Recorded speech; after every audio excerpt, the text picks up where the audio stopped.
نحمده ونصلي على رسوله الكريم اما بعد فاعوذ بالله من الشيطان الرجيم بسم الله الرحمن الرحيم لا اقسم بيوم القيامة ولا اقسم بالنفس اللوامة ايحسب الانسان ان لن نجمع عظامه بلا قادرین علی ان نسوی بنانہ الی قولہ تعالی ایحسب الانسان ان یترک سدی الم یک نطفۃ من منی یمنی ثم کان علقۃ فخلق فسوی فجعل منہ الزوجین الذکر والانثی الیس ذلک بقادر علی ان یحیی الموتی بلی ان اللہ علی کل شیء قدیر ونحن علی ذلک من الشاہدین رب اشرح لی صدری ویسر لی امری واحلل عقدۃ من لسانی یفقہوا قولی۔ سورہ قیامہ کے درس پر ہماری 2 نشستیں اس سے قبل ہو چکی ہیں، اگرچہ ان دونوں نشستوں میں ہم نے اس کی صرف 2 ابتدائی آیات پر گفتگو کی ہے، یعنی وہ 2 آیتیں کہ جو قسموں پر مشتمل ہیں، لا اقسم بیوم القیامہ ولا اقسم بالنفس اللوامہ۔ اگرچہ مجھے اندازہ ہے کہ بعض حضرات ان نشستوں میں شریک نہیں رہے، خاص طور پر تنظیم اسلامی کی تربیت گاہ کے جو شرکاء آج ہمارے اس درس میں شریک ہیں، ظاہر ہے کہ ان نشستوں میں شرکت کا کوئی سوال پیدا نہیں ہوتا، لیکن یہ کہ اب میں ان مضامین کا اعادہ نہیں کروں گا، بلکہ اب ہم آگے چلنا چاہتے ہیں۔ ان دونوں قسموں میں تو اللہ تعالیٰ نے قرآن حکیم میں وقوع قیامت اور بعث بعد الموت کے اس بات کے لیے اور جزا و سزا کے اس بات کے لیے جو استدلال مختلف مواقع پر تفصیل کے ساتھ آیا ہے، اس کا خلاصہ بیان کر دیا ہے۔ اب جو اس سورہ مبارکہ کا اصل مضمون ہے وہ ہے ایک رد و قدح، ایک بحث و نزاع ان لوگوں کے ساتھ کہ جو بعث بعد الموت کو محال سمجھتے ہیں، مستبعد سمجھتے ہیں کہ وہ انہونی سی بات ہے ہیہات لما توعدون، جب ہم مٹی ہو کر مٹی میں مل جائیں گے، ہماری ہڈیاں بھی گل سڑ جائیں گی، تو کیا پھر ہمیں دوبارہ اٹھا لیا جائے گا؟ کیا نہ صرف ہمیں بلکہ آباؤنا الاولون، ہمارے ان آباء و اجداد کو بھی اٹھا لیا جائے گا کہ جنہیں گزرے ہوئے اس دنیا سے صدیاں بیت گئیں؟ یہ جو استبعاد ہے، کسی شے کو بعید از قیاس، بعید از وقوع سمجھنا، اصل میں یہ ہے در حقیقت وہ موضوع کہ جو اس سورہ قیامہ کا ہے۔ جیسا کہ میں عرض کر چکا ہوں، قرآن مجید کا عام بھی اسلوب جو ہے وہ خطبے کا ہے، اور یہ بھی میں نے عرض کیا کہ وہ خطبے والا اسلوب اس سورہ مبارکہ میں بہت نمایاں ہے۔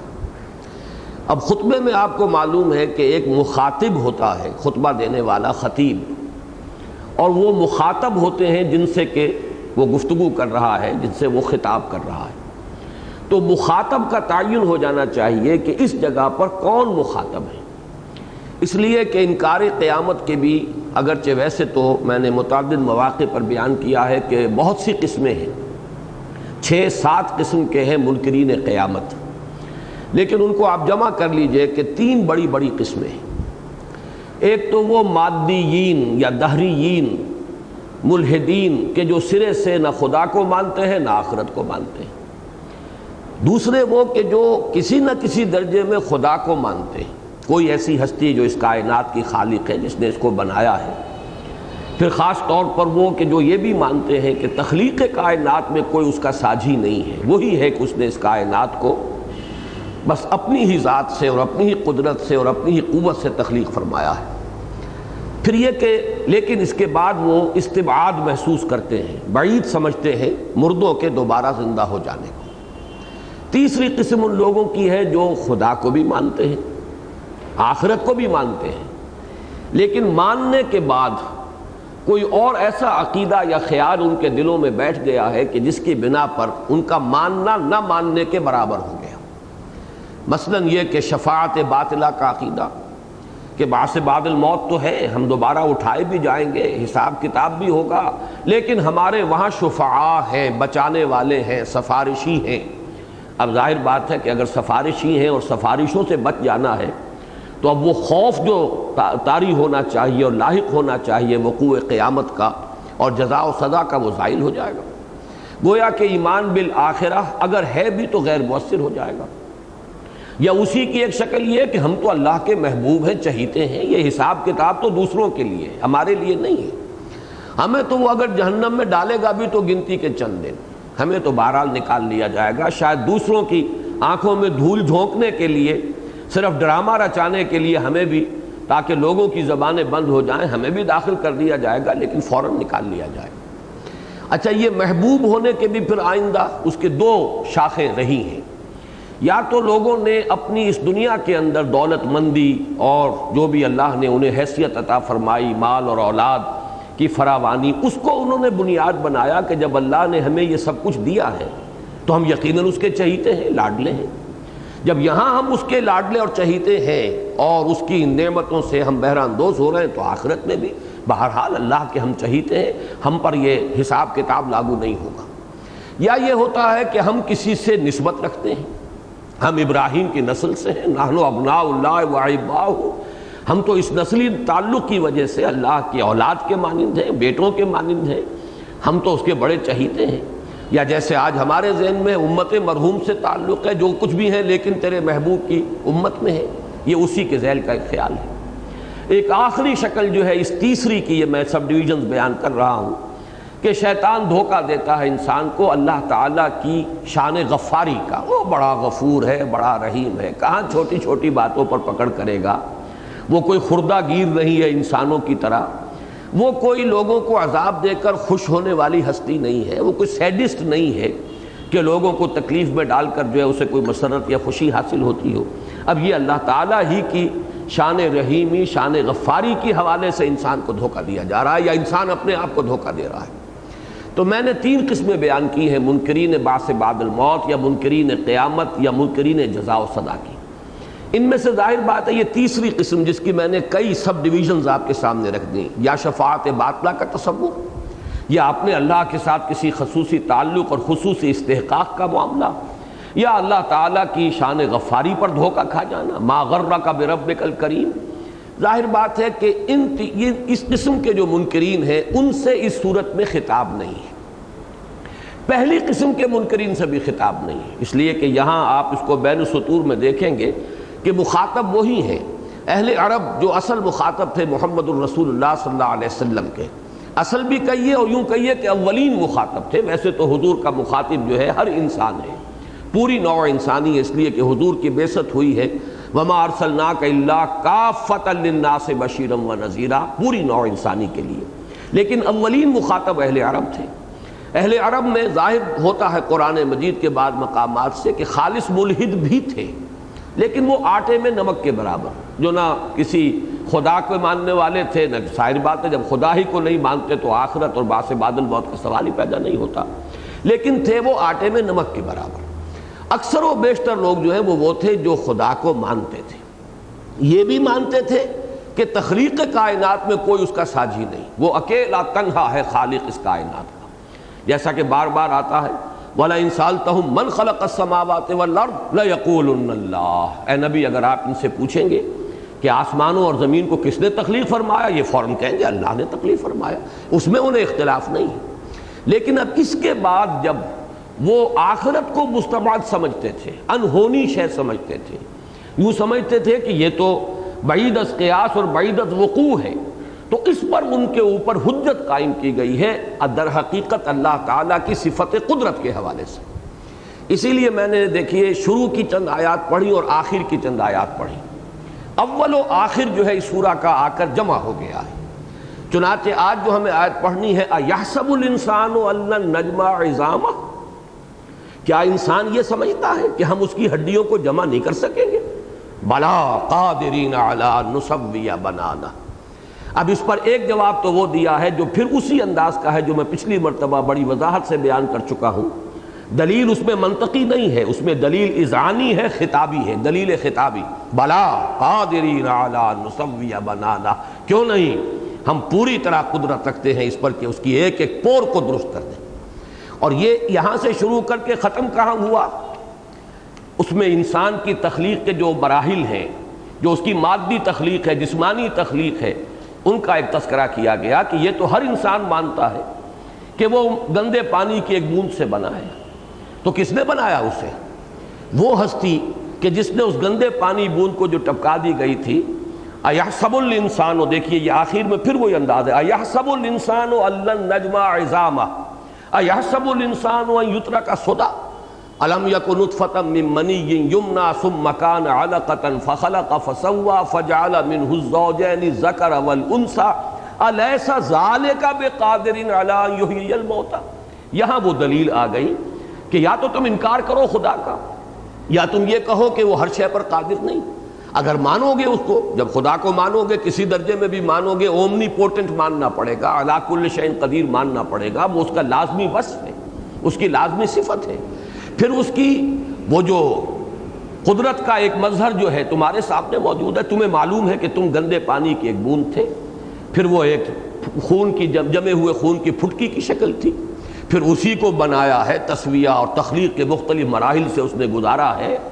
وہیں سے پھر کسی کو مرد بنا دیا، کسی کو عورت بنا دیا، پھر یہ کہ اسی کے اندر وہ ساری صلاحیتیں رکھ دی ہیں کہ جو کوئی سقراط بنا ہے، کوئی بقراط بنا ہے، کوئی بڑا سائنسدان بن گیا ہے، کوئی آئنسٹائن بن گیا، یہ سب کہاں سے آئے؟ تو جس کی خلاقی کا یہ عالم ہے، اس کے بارے میں یہ ذہن میں خیال بھی لانا در حقیقت انتہائی نامعقول اور غیر منطقی بات ہے۔ الیس ذالک بقادر علی ان یحیی الموتیٰ، کیا وہ ہستی قادر نہ ہوگی اس پر کہ مردہ کو زندہ کر دے؟ یہ ہے اصل دلیل۔ تو اول و آخر جو ہے اس پورے بحث و نزاع کا وہ آپس میں جڑا ہوا ہے، مربوط ہے۔ باقی یہ کہ اس سورہ مبارکہ کے عین درمیان میں ساری رد و قضا اور بحث و نزاع انہی سے ہے۔ انداز خطبے کا ہے، مختلف اسلوب بدل بدل کر وہ بات جو ہے ذہن نشین کرائی گئی ہے۔ پھر یہ کہ جیسے کسی کے آنکھوں میں آنکھیں ڈال کر بات کی جاتی ہے، انہیں بتایا جا رہا ہے کہ یہ تو بڑی سیدھی سی بات ہے، در حقیقت تمہارے انکار کی وجہ یہ نہیں ہے، انکار کچھ اور ہے، اس کا سبب کچھ اور ہے۔ وہ سبب کیا ہے وہ کھول کر دکھا دیا گیا کہ یہ ہے تمہارا اصل مرض، تمہاری اصل بیماری، تمہارا اصل روگ۔ اس سورہ مبارکہ میں آپ دیکھیں گے خاص اس کا وصف جو ہے، اس میں کئی منظر جو ہیں ان کی نقشہ کشی کی گئی ہے بڑی خوبصورتی کے ساتھ۔ تین منظر جو ہیں وہ تو بعث بعد الموت اور انسان کی دوسری زندگی اور اس دنیا سے رخصت، اور چونکہ موت بھی جو ایک طرح کی قیامت ہے، جیسے کہ حضور نے فرمایا من مات فقط قامت قیامتہ، تو ایک تو عالم نزع کا نقشہ کھینچا گیا، بہت ہی یوں سمجھیے کہ تصویر کھینچ دی گئی ہے الفاظ کے اندر کہ پورا نقشہ سامنے آ جاتا ہے۔ پھر جب وہ بڑی قیامت ہوگی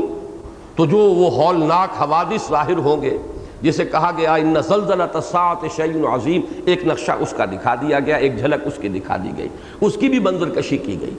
پھر جب وہ بعث بعد الموت کے بعد یوم القیامہ، یوم القیامہ جیسا کہ میں بیان کر چکا ہوں وہ دن ہے یوم حشر،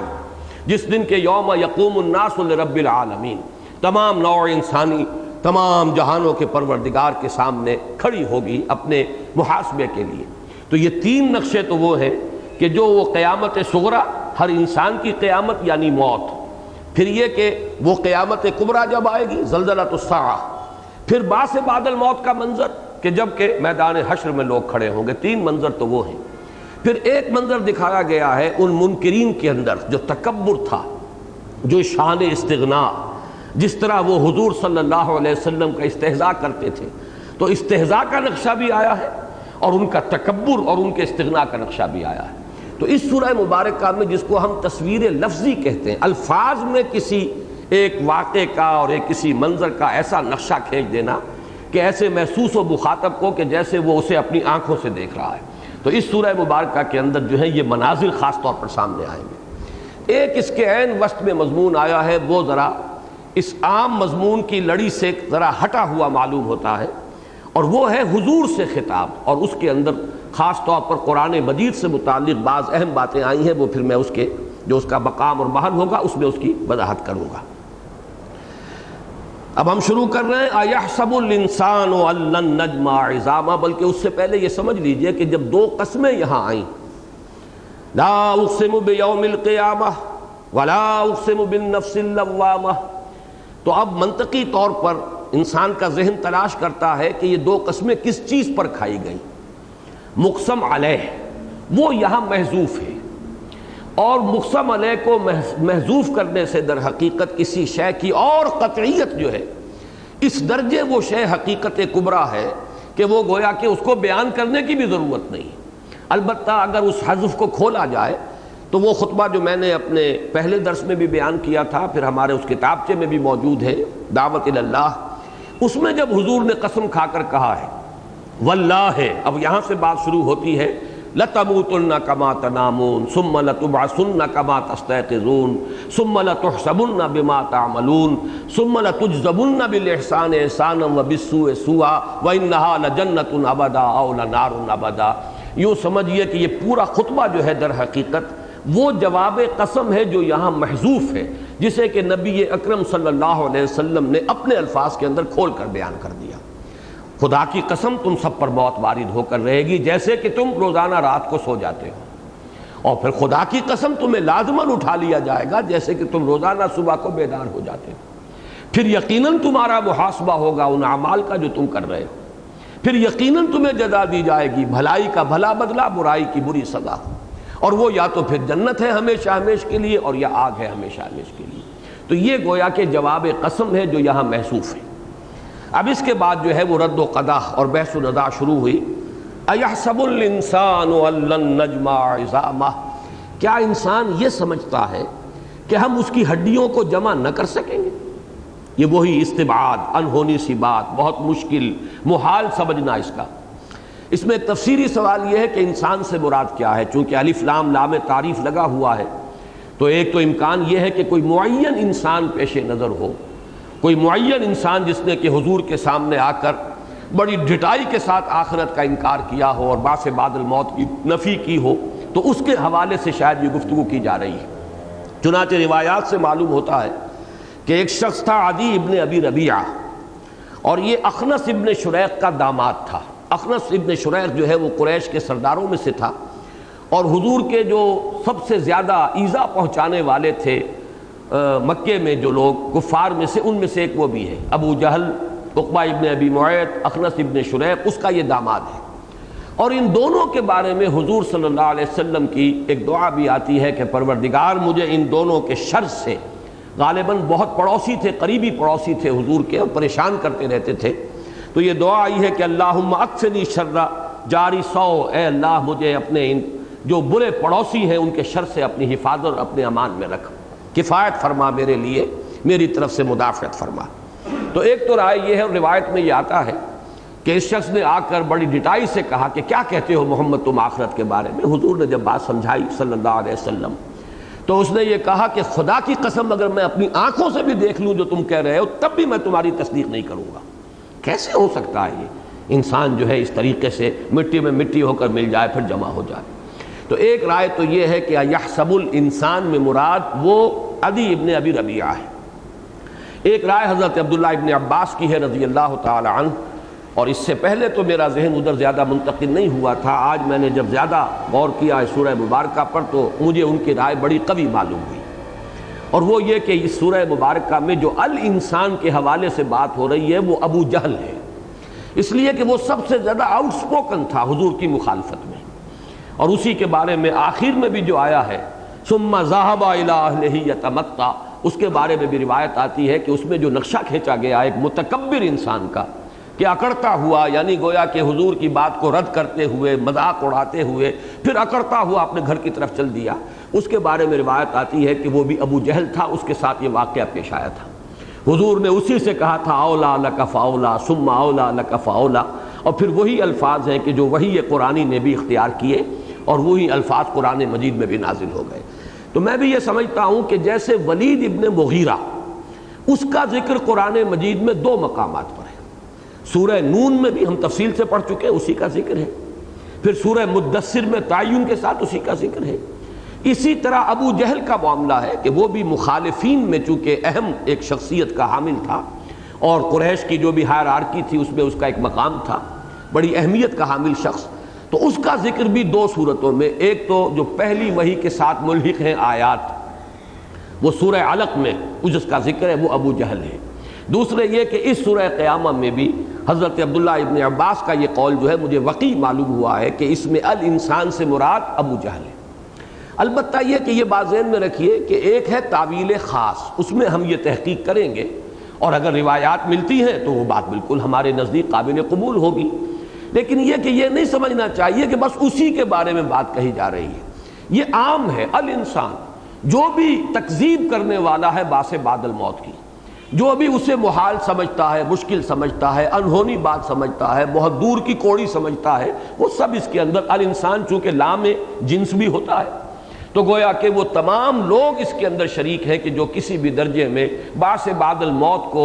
بہت بعید از قیاس اور بعید از وقوع سمجھتے ہوں وہ اس کو عام کر دے گا. یہ گویا کہ اس کی تعویل عام ہوگی، وہ تعویل خاص کہ ایک خاص وقت میں ایک خاص شخص نے وہ انداز اختیار کیا انکار کا اور اس کے نفی کا، لیکن یہ کہ اس پر یہ آیات نازل ہوئیں وہ گویا کہ عین اس وقت نزول کے وقت تو اس واقعے پر چسپاں ہو گئی، لیکن ان کا مفہوم عام ہے. اَيَحْسَبُ الْإِنسَانُ أَن لَّن نَّجْمَعَ عِظَامَهُ بَلَىٰ قَادِرِينَ عَلَىٰ أَن نُّصَوِّيَ بَنَانَهُ. یہاں پہ چونکہ قادرین جو ہے یہ حالت نسبی میں ہے، اس لیے ایک اشکال پیدا ہوتا ہے کہ یہ نسب کس اعتبار سے آیا. ایک رائے تو یہ دی گئی ہے کہ یہاں لفظ کننا محذوف ہے، یہ کانا کی خبر ہونے کی وجہ سے منصوب ہے. بلا کننا قادرین علی ان نسوی بنانا، ہم پوری طرح قادر ہیں اس پر. اور اس میں بھی ایک اشارہ ہے، اگر یہاں پر کننا کو محذوف مانا جائے تو اس پوری سورہ مبارکہ میں جو استدلال کا جو سلسلہ ہے اس کے ساتھ جو ہے اس کی مناسبت قائم ہو جاتی ہے کہ تمہارے سامنے ہے کہ ہم نے ایک ایک پور تمہاری درست کی ہے. کوئی ہے نا ہستی، جب تم مانتے ہو کہ تمہارا کوئی خالق ہے تو اس خالق نے تمہاری ایک ایک پور کو کیسا جوڑا ہے. ذرا غور تو کرو کہ ایک ایک جوڑ جو ہے تمہاری انگلیوں کا، یہ ایک ایک پور جو جس طریقے سے جڑی ہوئی ہے یہ کسی کی صناعی ہے، کسی کی خلاقی ہے، کوئی حکیم مطلق ہے جس کو یہ قدرت حاصل ہے. تو ظاہر بات ہے کہ اس کی وہ قدرت کہیں سلب تو نہیں ہو گئی، اس کی وہ طاقت کہیں ختم تو نہیں ہو گئی. جیسے کہ کہا گیا فَعَيِّنَا بِالْخَلْقِ الْأَوَّلِ، کیا ہم پہلی مرتبہ بنا کر ایک مرتبہ تخلیق فرما کر اب بالکل عاجز ہو گئے؟ کیا ہم تھک گئے؟ کیا ہماری قوت خلاقی سلب ہو گئی؟ أَفَعَيِّنَا بِالْخَلْقِ الْأَوَّلِ، کیا اب ہم عاجز ہو گئے؟ تو یہ گویا کہ کُنَّا قادرین میں ادھر بھی اشارہ ہو جائے گا کہ ہم تو ہیں، قدرت رکھتے ہیں اس پر، تمہارا اپنا وجود جو ہے موجودہ وہ اس کے اوپر شاہد رہے. یعنی گویا کہ آخر میں تو جو بات کہی گئی ہے سورت کے وہ تو ہے وہ جنین کا ارتقاء کے جو رحم مادر میں ہوتا ہے کہ گندے پانی کی بوند سے پورا انسان بنا دینا. یہ اگر ہمارے لیے ممکن تھا تو مردہ کو زندہ کرنا کیسے ناممکن ہو گیا. اسی طرح یہ کہ اگر تمہاری ایک ایک پور کو پہلے درست طور پر جوڑ دینا ہمارے لیے ممکن تھا تو آخر دوبارہ اس کو جمع کر دینا ہمارے لیے کیسے مشکل ہو گیا. تو کوئی تو عقل کے ناخن لو، کوئی بات معقول کرو. تو ایک رائے تو یہ ہے کہ کننا قادرین، تو قادرین حالت نسبی میں آیا ہے اس لیے کہ یہ یہاں پر کننا محذوف ہے. ایک رائے اور ہے اور اس کی نظیر ملتی ہے سورہ تغابن میں. اس کی ان آیات کو ذہن میں لائیے، زعم الذین کفروا ان لن یبعثوا قل بلا وربی لتبعثن ثم لتنبؤن بما عملتم. اگر اس اسلوب کو دیکھا جائے تو یہاں پر وہاں تو حضور سے کہا گیا تھا کہ اے نبی آپ کہہ دیجئے اور قسم کھا کر کہہ دیجئے، قل بلا، کیوں نہیں، وربی، اور مجھے اپنے رب کی قسم ہے تم لازماً اٹھائے جاؤ گے. یہاں پہ چونکہ اللہ تعالیٰ خود یہاں متکلم ہے، حضور کے ذریعے سے نہیں کہلوا رہے، تو گویا کہ یہاں پر محذوف مانا جائے گا بلا لنجمعنها قادرین علی ان نسوی بنانا. تو یہ گویا کہ حال ہو جائے گا، ہم لازماً ان ہڈیوں کو جمع کر کے رہیں گے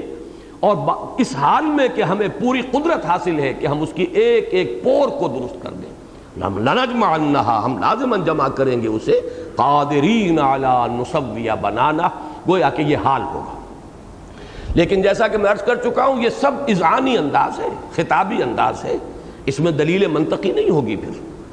اگر وہ مانا جائے کننا قادرین، اس میں دلیل منطقی جو ہے انسان کی تخلیق اول کے حوالے سے آ جاتی ہے. اب اس کے بعد جو تیسری آیت آ رہی ہے آج کے درس کی تیسری، ویسے سورہ مبارکہ کی 5ویں آیت، بل یرید الانسان لیفجر امامہ، بل سے کسی شے کی نفی کر کے کسی دوسری بات کی طرف توجہ کو منعطف کیا جاتا ہے۔ یہ عطف ہے یحسبوں پر کہ یہ کہہ تو یہ رہا ہے، اس کی زبان سے تو یہ چیزیں نکل رہی ہیں، استبعاد اور محال ہونا، حقیقت میں بات یہ نہیں ہے۔ حقیقت میں جو اس کے دل کا روگ ہے، جو اس کے انکار کا اصل سبب ہے، وہ کیا ہے؟ وہ یہ چاہتا ہے، انسان یہ چاہتا ہے کہ فسق و فجور کرتا رہے، امامہ، اپنے سامنے، اپنے آگے، جو زمان مستقبل آنے والا ہے، مستقبل میں وہ فسق و فجور کا اتنا عادی ہو چکا ہے، حرام خوری کا اتنا عادی ہو چکا ہے، ظلم کا اتنا عادی ہو چکا ہے کہ اگر آخرت کو مانے تو گویا کہ اس کو اپنی اصلاح کرنی پڑتی ہے۔ اس کا منطقی نتیجہ ہے، اگر اعمال کی جزا و سزا ہے تو پھر تو انسان کو آج خود سیلف ریسٹرینٹ جو ہے، اپنے آپ کو روکنا کہ ظلم سے رکے، فسق و فجور سے رکے، حرام خوریوں سے رکے، لوگوں کے حقوق سلب کرنے سے باز آ جائے۔ لیکن چونکہ یہ کرنا نہیں ہے، چونکہ نیت جو ہے بری ہے، چونکہ فسق و فجور کا عادی ہو چکا ہے، اس لیے انکار کر رہا ہے۔ یہ بالکل ایسے ہی ہے جیسے کہ ہمارے ہاں یہ محاورتاً کہا جاتا ہے کہ بلی کو دیکھ کے کبوتر آنکھیں بند کرتا ہے، اسے معلوم ہے کہ اب موت آ رہی ہے، لیکن یہ کہ وہ موت کو دیکھنا نہیں چاہتا، لہذا وہ آنکھیں بند کر لیتا ہے، اپنے آپ کو گویا کہ وہ بچانے کے خیال میں کہ وہ اس خطرے کو اپنی آنکھوں سے نہ دیکھے۔ اسی طرح یہ لوگ جانتے ہیں، جیسے آگے چل کر آ جائے گا، بل الانسان علی نفسہ بصیرہ، وہ انسان خود اپنے حال سے خوب واقف ہے، اپنے آپ کو خوب جانتا ہے، اپنی حقیقت اس پر خوب منکشف ہے، چاہے بہانے بنائے وَلَوْ أَلْقَىٰ مَعَاذِيرًا، کتنے ہی وہ اپنے اعمال کو ریشنلائز کر لے، اس کے لیے جواز فراہم کر لے، اس کے لیے جو ہے طرح طرح کے بہانے اور معذرتیں تراش لے، اپنے لیے جسٹیفیکیشنز ایجاد کر لے، لیکن انسان کو معلوم ہے، اور یہی بات وہ تھی کہ وَلَا أُقْسِمُ بِالنَّفْسِ اللَّوَّامَةِ، یہ نفس لوامہ انسان میں ہے، اندر سے اسے خلش ہوتی ہے کہ تم غلط کر رہے ہو، لہذا انسان جانتے بوجھتے اب جزا و سزا کا انکار کرنے کا اصل سبب یہ ہے کہ اگر اس کو مان لے، اس کو تسلیم کرے تو اپنی اصلاح کرنی پڑے گی۔ اصلاح کے لیے طبیعت جو ہے وہ آمادہ نہیں ہے۔ بل یرید الانسان لیفجر امامہ، امامہ کی جو ضمیر ہے، اس کے بارے میں اگرچہ دوسری آراء بھی ہے کہ اس سے مراد بعث بعد الموت ہے، قیامت ہے، یوم قیامہ، یوم اس کے لیے آیا ہے، یا یہ کہ یہ نفس لوامہ اپنے ضمیر کے سامنے پوری ڈھٹائی کے ساتھ انسان چاہتا ہے، ضمیر کی خلش کے باوجود کہ وہ حرام خوری اور اپنا فسق و فجور جو ہے اسے جاری رکھے۔ لیکن زیادہ رائے یہی ہے کہ امامہ سے مراد ہے انسان کے سامنے کا وہ زمانہ جو ابھی آنے والا ہے، چونکہ یہ اپنے ان تمام عادتوں میں اتنا خوگر ہو گیا ہے، اتنا عادی ہو چکا ہے کہ اب اصلاح کے لیے طبیعت آمادہ نہیں۔ وہ جو بات کہی ہے کسی نے بڑے پیارے انداز میں کہ جانتا ہوں ثواب طاعت و زہد پر طبیعت ادھر نہیں آتی، تو وہ اپنے ضمیر کی خلش کو بھی مٹائے گا، اپنے آپ کو بھی دھوکہ دے گا، نہیں جی نہیں، کوئی حساب کتاب نہیں، کوئی باس بعد الموت نہیں، یہ ڈھکوسلے ہیں، خام خواہ کے ڈراوے ہیں جو دیے جا رہے ہیں، کوئی حساب کتاب، کوئی جزا و سزا نہیں۔ کیوں؟ اس لیے کہ وہ اپنی زندگی میں کوئی تبدیلی لانے کو تیار نہیں ہے، اپنے فسق و فجور سے تائب ہونے کے لیے آمادہ نہیں۔ یسأل ایان یوم القیامہ، پوچھتا ہے کب ہوگا قیامت کے دن، قیامت کا دن کب ہوگا، ایان یوم القیامہ۔ یہ انداز بتا رہا ہے کہ یہ استفہام جو ہے واقعتاً بات سمجھنے کے لیے نہیں تھا، بلکہ تنزیہ استہزائی انداز میں، اچھا جی بہت آپ نے ہمیں بتایا قیامت ہوگی، قیامت ہوگی، قیامت ہوگی، ہمارے کان پک گئے سنتے سنتے، کب ہوگی یہ قیامت؟ یہ گویا کہ اصل موضوع سے بات کو بدلنا، اصل حقیقت سے رخ کو موڑنے کی کوشش کرنا۔ تو چونکہ یہ استہزائیہ انداز ہے، لہذا اس کا جواب جو اللہ نے دیا ہے، اب اس میں وہ جو ہولناک زلزلۃ الساعہ ہے، وہ جب کہ اس کائنات کا نظام درہم برہم ہوگا، یہ نظام شمسی جو ہے، اس کے موجودہ قوانین جو ہے ان میں کوئی تغیر و تبدل ہو جائے گا، زلزلۃ الساعہ جسے کہا گیا ہے، جس کے بہت سے نقشے کھینچے گئے، القارعہ ملقارعہ وما ادراک ملقارعہ یوم یکون الناس کالفراش المبثوث وتکون الجبال کالعہن المنفوش، جبکہ یہ پہاڑ دھنکی ہوئی اور رنگی ہوئی اون کے مانند ہو جائیں گے، جبکہ انسان جو ہے وہ ایسے ہو جائیں گے جیسے پتنگے ہوتے ہیں، اور اس طریقے سے پھیلے ہوئے ہوں گے ٹڈی دل کے مانند، پوری یہ انسانیت پریشان حال ہوگی۔ اور زلزلۃ الساعۃ شیء عظیم یوم ترونها تذہل کل مرضعۃ عما ارضعت وتضع کل ذات حمل حملها وتری الناس سکارى وما هم بسکارى ولکن عذاب اللہ شدید۔ تو وہ نقشہ اب یہاں کھینچا گیا ہے، وہ جو ہولناک مناظر ہیں قیامت کے. قیامت سے مراد وہ قیامت نہیں، یوم الحشر نہیں، بلکہ وہ زلزلۃ الساعہ. یہ میں بیان کر چکا ہوں کہ قرآن مجید میں یہ مختلف مراحل جو ہیں بعض جگہ مختلف انداز میں آتے ہیں. جب ہم لفظ آخرہ کہتے ہیں، آخرہ میں یہ سب ہے. ایمان بالآخرہ کے اجزاء یہ ہیں، جیسا کہ میں نے ابھی آپ کو حضور کے خطبے کے حوالے سے سنائے کہ ہماری موت ہو جائے گی، پھر ہمیں اٹھا لیا جائے گا، پھر ہمیں جمع کیا جائے گا، اللہ کے حضور میں پیشی ہوگی، حساب کتاب ہوگا، وزن اعمال ہوگا، جزا و سزا کے فیصلے ہوں گے، پھر جنت بھی حق ہے اور آگ بھی حق ہے، جہنم بھی حق ہے. والجنت حق والنار حق والساعۃ حق. یہ تمام چیزیں جو ہیں ان کو جمع کر لیجئے تو یہ گویا کہ ایمان بالمعاد یا ایمان بالآخرہ ہے. لیکن اس کے مختلف اجزاء کے لیے زلزلۃ الساعہ، اسے الساعہ کہا جاتا ہے. اور قیامہ جو ہے ٹیکنیکلی وہ تو کھڑے ہونے کا دن ہے بعث بعد الموت کے بعد، جب عدالت خداوندی میں اللہ کے حضور میں نوع انسانی کھڑی ہوگی. تو فرمایا اس زلزلۃ الساعہ کے بارے میں یہاں جو اس کے نقشے کھینچے گئے ہیں، ظاہر بات ہے مستقبل کی بات ہے. پھر یہ کہ اس وقت جب یہ نظام شمسی درہم برہم ہو جائے گا یا پوری کائنات کے نظام میں کوئی تبدیلی آئے گی، تو اس کا اس وقت کوئی تصور کرنا ہمارے لیے ممکن نہیں. مختلف جو اس کی جھلکیاں مختلف جگہوں پر دکھائی گئی ہیں، ان سب پر ہمارا اجمالی ایمان ہونا چاہیے. یہ آیات متشابہات میں سے ہیں، ان کی بہت زیادہ کھود کرید جو ہے وہ مناسب بھی نہیں ہے، لیکن یہ کہ اس کا ایک نقشہ جو ہے وہ جو دکھایا گیا یہاں اسے سمجھ لیجئے. فَإِذَا بَرِقَ الْبَصَرُ، یہ برقہ بھی اس کی جو ہے قرات ہے اور برقہ بھی ہے. جیسے کہ بجلی جب کونتی ہے تو نگاہیں چکا چوند ہو جاتی ہیں، پھر انسان جو ہے متحیر اور مدہش ہو کر رہ جاتا ہے، اس کے اوپر دہشت طاری ہوتی ہے، اور تحیر کی کیفیت وہ ہے فَإِذَا بَرِقَ الْبَصَرُ. جب نگاہ چدھیا جائے گی، انسان متحیر اور مدہش ہو کر رہ جائے گا، دہشت زدہ ہو کر رہ جائے گا. جیسے کہا گیا کہ ان کی نگاہیں ٹنگی کی ٹنگی رہ جائیں گی، شاخصۃ الابصار، ان کی نگاہیں جو ہے وہ ٹنگی ہوئی ہوں گی. تو اس طریقے سے اس کا نقشہ پہلا کھینچا گیا فَإِذَا بَرِقَ الْبَصَرُ. اور اصل میں جو کنٹراسٹ دکھایا جا رہا ہے کہ اس وقت تو یہ بڑا اکڑ کر اور بڑی شان استغنا کے ساتھ اور بڑا استہزائیہ انداز، بڑی بے پرواہی جو ہے اس کے انداز میں بات کر رہا ہے. لیکن جب وہ مرحلہ آئے گا تو اسی کا حال یہ ہوگا کہ دہشت زدہ ہوگا، متحیر ہوگا، نگاہیں چنھیائی ہوئی ہوں گی. وَخَسَفَ الْقَمَرُ. خسف کے دونوں معنی ہیں. خسف کے معنی کسی شے کا کسی دوسری چیز میں دھس جانا بھی ہے، جیسے کہ قارون کے بارے میں آیا وَخَسَفْنَا بِهِ وَبِدَارِهِ الْأَرْضِ. ہم نے اس کو اور اس کے گھر کو، اس کے محل کو، اس کی حویلی کو زمین میں دھسا دیا. اور خسوف جو ہے خسف کے معنی بے نور ہو جانا بھی ہے. چاند بے نور ہو جائے گا. جیسا کہ ہمیں معلوم ہے کہ چاند کی روشنی جو ہے مستعار ہے سورج سے، تو اگر اس نظام شمسی کے اندر کوئی فرق واقع ہوا تو اس کا ایک نتیجہ یہ بھی ہو سکتا ہے کہ چاند کی روشنی زائل ہو جائے. جیسا کہ وہ ایک کرہ ہے بے نور، ویسا اس کی اصل حقیقت جو ہے وہ سامنے آ جائے، اور یہ جو اس کی ریفلیکشن ہے روشنی کی وہ اس کو پھر حاصل نہ رہے. اور اس کا دوسرا مفہوم یہ بھی ہو سکتا ہے کشش ثقل جو ہے وہ ہے در حقیقت جس نے ان کروں کو اپنی اپنی جگہ پر اپنے مدار میں قائم رکھا ہے. زمین کی کشش ثقل جو ہے وہ چاند کو تھامے ہوئے ہے کہ باہر نہیں جانے دے رہی، اس کے گرد مدار کے اندر وہ حرکت کر رہا ہے. اگر اس کشش ثقل کے نظام میں کوئی تغیر ہو جائے تو ہو سکتا ہے کہ زمین کی جو گرفت ہے اس کے اوپر، جو اس کو تھامے ہوئے اپنے قریب، اگر اس میں ذوف پیدا ہو جائے تو سورج اس کو کھینچ لے اور یہ سورج میں جا کر جو اسے ٹکرائے اور اس میں دھس جائے. ظاہر بات ہے کہ سورج کا سائز بہت بڑا ہے حجم، اور چاند بہت چھوٹا ہے، تو گویا کہ یہ اس میں جا کر جو ہے دھس جائے گا.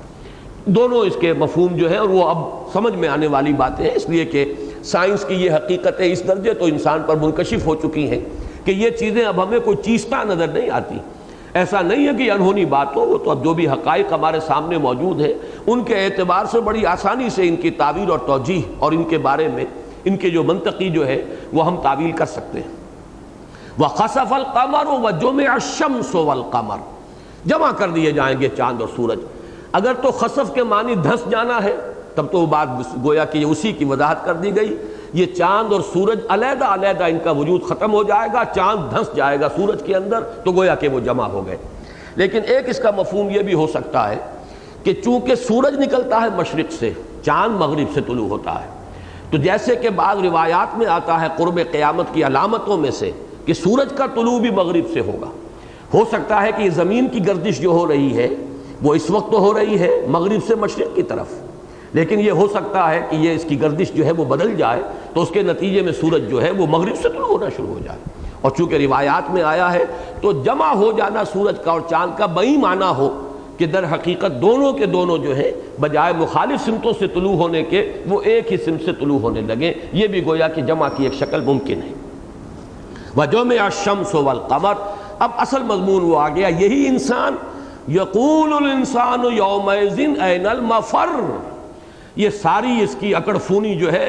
وہ اس روز رفو چکر ہو جائے گی، اس روز جو ہے اس وقت کا اس کا غرور اور اس کی اکڑ اور اس کا تکبر سب ہوا ہو جائے گا، اور اس وقت وہ کہے گا ہے کوئی بھاگنے کی جگہ؟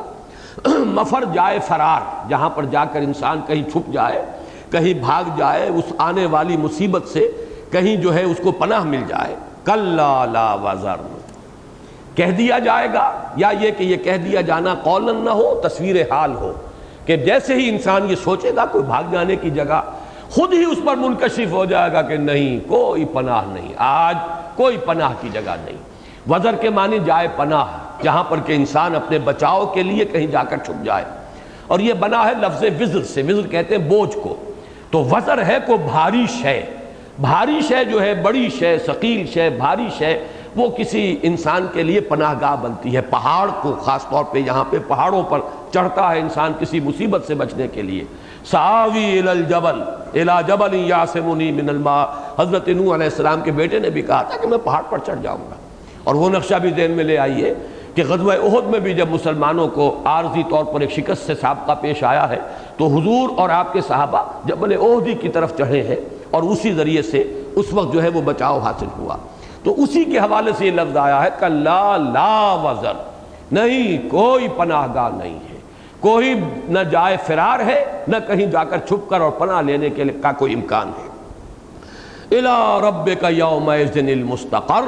اس دن تو لا محالہ کشاں کشاں تیرے رب ہی کی طرف جائے قرار ہے، وہیں جا ٹھہرنا ہوگا، وہیں جا کھڑے ہونا ہوگا، وہی رجوع کی جگہ ہے، اس کے سوا کہیں کوئی جائے فرار نہ ہوگی۔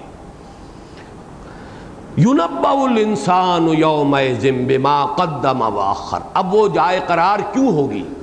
وہ قیام کیوں ہوگا اللہ کے حضور میں، وہ یوم حشر میں انسان کیوں کھڑے ہوں گے، یوم یقوم الناس لرب العالمین۔ یُنَبَّأُ الْإِنسَانُ یومئذ بما قدم وأخر، اب یہ وہ حساب کتاب اعمال کا سامنے آ جانا جو سورہ کہف میں کہا گیا وَوُضِعَ الْكِتَابُ، وہ اعمال نامہ رکھ دیا جائے گا۔ فتر المجرمین مشفقین مما فیہ، وہ جو مجرم ہیں وہ خوف زدہ ہوں گے اس سے جو کچھ اس کے اندر، انہیں معلوم ہوگا ہمارے کرتوت جو محفوظ ہیں یہاں پر، تو وہ جب نقشہ آئے گا یُنَبَّأُ الْإِنسَانُ یومئذ بما قدم وأخر۔ اب دیکھیے یہ چونکہ خطاب کا انداز ہے، بڑی تیزی کے ساتھ مضامین آ رہے ہیں، اور یہاں پہ منطقی انداز نہیں ہے، اگرچہ منطق اس میں موجود ہے،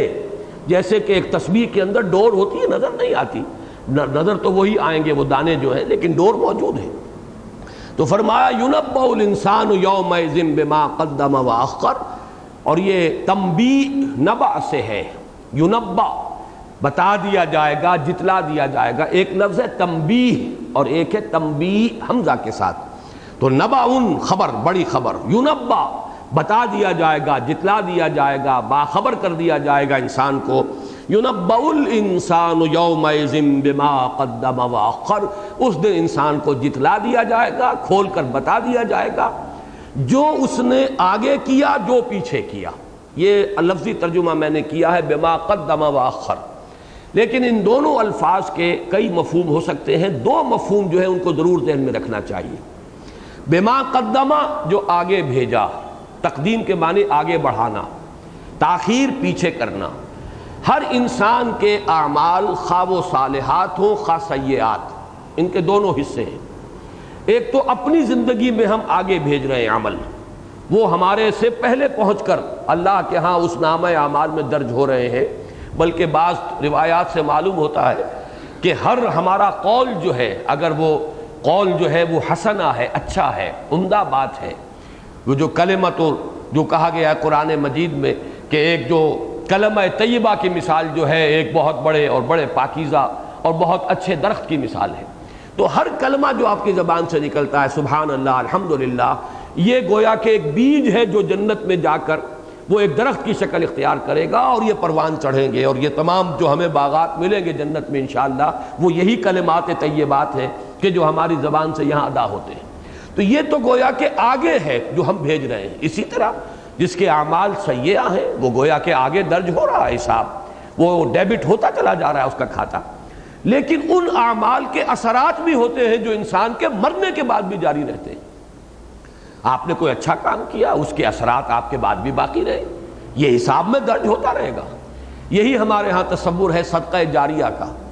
آپ نے اپنی اولاد کی پرورش اچھی کی ہے، وہ اپنی اولاد کی پرورش اچھی کریں گے۔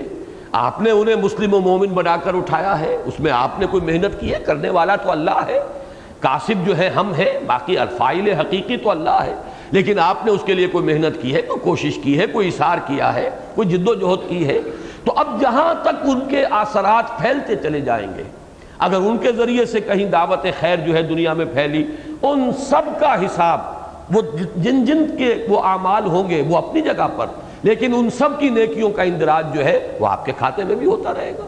انسان حیران ہو جائیں گے دیکھ کر کہ ہمارے اعمال ایسے تو نہ تھے، لیکن یہ کہ معلوم ہوگا کہ ان اثرات جو اس کے باقی رہے ہیں ان کے کہاں کہاں تک پہنچے، اس کو ہم تو حساب کتاب کر ہی نہیں سکتے۔ جیسے کہ بعض جو درود کے جو صیغے ہیں ان میں یہ الفاظ بڑے پیارے آتے ہیں کہ اللہم صلی علی محمد بعدد من صلی و صام، اے اللہ رحمت نازل فرما، شفقت اور عنایت نازل فرما محمد پر صلی اللہ علیہ وسلم ان تمام لوگوں کی تعداد کی مناسبت سے جو نماز پڑھی جنہوں نے کبھی یا روزہ رکھا، اس لیے کہ جس نے نماز پڑھی اور جس نے روزہ رکھا وہ محمد الرسول اللہ کے طفیل، آپ نے وہ دعوت حق لوگوں تک پہنچائی، آپ نے یہ مبارک اعمال لوگوں کو سکھائے، اب وہ نسل بعد نسل وہ مبارک اعمال جو ہیں وہ منتقل ہوتے چلے آ رہے ہیں، تو در حقیقت تو وہ شجرہ طیبہ جو بھی ان اعمال صالحہ کا پوری دنیا میں پھیلا ہوا ہو، وہ ہے تو در حقیقت نقطۂ آغاز تو ان کا وہ سعی بلیغ ہے جو محمد الرسول اللہ نے فرمائی، لہذا آپ کے اس کے اندر جو ہے نیکیوں کے اندر اس کا درجہ جو ہے آپ کے درجات بڑھتے چلے جائیں گے اور ان تمام نیکیوں کا اندراج ہوگا۔ اسی طرح کسی نے اگر بری کوئی نئی رسم شروع کی، نئی بری ریت ڈال دی، اب جب تک دنیا میں یہ چلے گی اس شخص کے کھاتے کے اندر بھی اس کے گناہ کا اندراج ہوتا رہے گا۔ تو یہ گویا کہ اعمال انسانیہ کے دو پہلو ہو گئے، ایک اس کی اپنی زندگی میں گویا کہ اس سے پہلے وہاں پہنچ گئے اور درج ہو گئے، یا انہوں نے پودوں کی شکل اختیار کر لی جنت کے درختوں کی، اور یا وہ جہنم کا ایندھن جو ہے وہ بن گئے، اس کے لیے منتظر ہیں کہ تو نے ہمیں یہاں بھیجا تھا اور ہم تیرا انتظار کر رہے ہیں۔ اور یا یہ ہے کہ دوسرا حصہ اس کے اعمال کا وہ ہے جو اس کے بعد بھی اس دنیا کے اندر اس کے اثرات جاری رہیں گے، یا وہ صدقہ جاریہ کی صورت میں، یا کوئی سنت سیئہ، کوئی نئی رسم، کوئی بدعت جس کا ایجاد کیا ہے، اب وہ چلتی جائے گی اور اس کے گناہ کا جو ہے اندراج ہوتا رہے گا۔ اور دوسرے معنی اس تقدیم و تاخیر کے یہ ہے، یہ ذرا گہرے معنی ہے کہ انسان ہر مرحلے پر اپنی زندگی میں ایک دوراہے پر کھڑا ہوتا ہے، کسی شے کو مقدم کرتا ہے، کسے مؤخر کرتا ہے، جسے آپ انگریزی میں پرائرٹیز کہتے ہیں۔ کوئی مرحلہ آتا ہے کس چیز کو مقدم کروں، کس کو مؤخر کروں۔ مال کی منفعت تو حاصل ہو رہی ہے، لیکن ہے گناہ کی بات، اللہ کی طرف سے ناراضگی ہوگی، اللہ کی ناراضگی کو پس پش ڈالا اور مال کی جو طلب اور لالچ تھی اپنے نفس کے اندر اس کا اتباع کر لیا، گویا کہ اپنے نفس کو مقدم کیا، اللہ کو پیچھے کر دیا۔ ہر وقت انسان یہی کر رہا ہے، یا آخرت کو سامنے رکھے گا یا دنیا کو رکھے گا۔ آخرت کو مقدم رکھے گا اپنے سامنے، دنیا کو مؤخر کرنا پڑے گا، ثانوی درجے میں رکھنا ہوگا، جتنی بھی ہو جائے، روکھی سوکھی مل جائے، جس طرح بھی گزر بسر ہو جائے، مجھے بہرحال طالب آخرت بننا ہے۔ یا وہ دنیا ہی کو اپنا مطلوب و مقصود بنا کر آگے رکھے گا، آخرت کو پس پش ڈال دے گا، جیسے کہ قرآن مجید میں بار بار آیا بل تؤثرون الحیات الدنیا والآخرۃ خیر وابقیٰ۔ ایثار کے معنی ہی ترجیح کے ہیں، تم ترجیح دیتے ہو دنیا کی زندگی کو، حالانکہ آخرت ہے جو باقی ہے اور بہت بہتر ہے، ہمیشہ جاری رہنے والی ہے۔ دنیا کی زندگی تو ہر شخص جانتا ہے کہ فانی ہے، ختم ہو جانے والی ہے، کچھ پتہ نہیں کب موت کا بلاوا آ جائے اور یہ زندگی کی مہلت جو ہے ختم ہو جائے۔ تو یہ جو ہے ایثار جو ہے، کلا بل تؤثرون الحیات الدنیا والآخرۃ خیر وابقیٰ، یہ مضمون آگے بھی آئے گا، کلا بل تحبون العاجلۃ وتذرون الآخرہ۔ یہی مضمون پھر سورہ دہر میں بھی آئے گا، ان ہؤلاء یحبون العاجلہ وَيَذَرُونَ وَرَاءَهُمْ يَوْمًا ثَقِيلًا، یہ لوگ جو اس عاجلہ کی محبت میں گرفتار ہیں اور وہ یوم ثقیل، یوم قیامت جو آنے والا ہے، اس کو انہوں نے اپنے پس پش ڈال دیا ہے، اس کا تصور بھی ذہن میں رکھنا نہیں چاہتے، اس کا تو انکار کر رہے ہیں، بالکل جیسے کبوتر بلی کو دیکھ کر آنکھیں بند کرتا ہے، اس کے تصور کو بھی اپنے ذہن کے قریب نہیں آنے دینا چاہتے کہ خامخواہ جو ہمارا عیش ہے وہ مقدر اور منغص نہ ہو۔ تو فرمایا يُنَبَّأُ الْإِنسَانُ يَوْمَئِذٍ بِمَا قَدَّمَ وَأَخَّرَ۔ اب پھر دیکھیے بَلِ الْإِنسَانُ عَلَى نَفْسِهِ بَصِيرَةٌ، یعنی در حقیقت انسان کو جتلائے جانے کی بھی ضرورت نہیں، انسان خود جانتا ہے کہ میں کیا کر کے لایا ہوں۔ اس وقت کا جیسا نقشہ قرآن مجید میں دوسرے مقامات پر آیا ہے، اقرأ کتابک کفیٰ بنفسک اليوم علیک حسیبا، بھائی خود ہی پڑھ لو اپنا اعمال نامہ، خود ہی دیکھ لو۔ بلکہ جیسے کہ آگے آ جائے گا، اس کا نقشہ کھینچ دیا گیا ہے کہ جب میدان حشر میں کھڑے ہوں گے تو ہر شخص کے چہرے پر لکھا ہوا ہوگا کہ اس کا انجام کیا ہونا ہے۔ جس کی مثال میں دیا کرتا ہوں کہ اسکولوں میں جب رزلٹ ڈکلیئر ہوتا ہے، 31 مارچ کو ہوا کرتا تھا کبھی، تو جب کھڑے ہوتے تھے طالب علم تو ہر شخص کے چہرے پر لکھا ہوا ہوتا تھا، کوئی خوش و خرم ہوتا تھا، اسے معلوم تھا میں نے کیا لکھا ہے، زیادہ سے زیادہ تشویش ہے تو یہ ہے کہ فرسٹ آؤں گا یا سیکنڈ آؤں گا، اسے فیل ہونے کا تو کوئی اندیشہ نہیں۔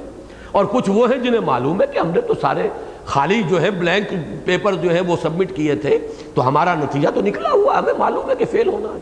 تو معلوم یہ ہوا کہ بل الانسان علی نفسہ بصیرہ، اب اس کا تعلق اس سے بھی ہو گیا نفس لوامہ کے ساتھ، ولا اقسم بالنفس اللوامہ، اس کے ساتھ بھی تعلق جڑ گیا۔ اس ڈور کو سامنے رکھیے کہ جیسے کہ تسبیح کے دانے پروئے ہوئے ایک ڈور میں، ایسے ہی یہ آیات اس ڈور کے اندر پروئی ہوئی ہیں، ان کا ایک گہرا منطقی ربط آپس میں قائم ہے۔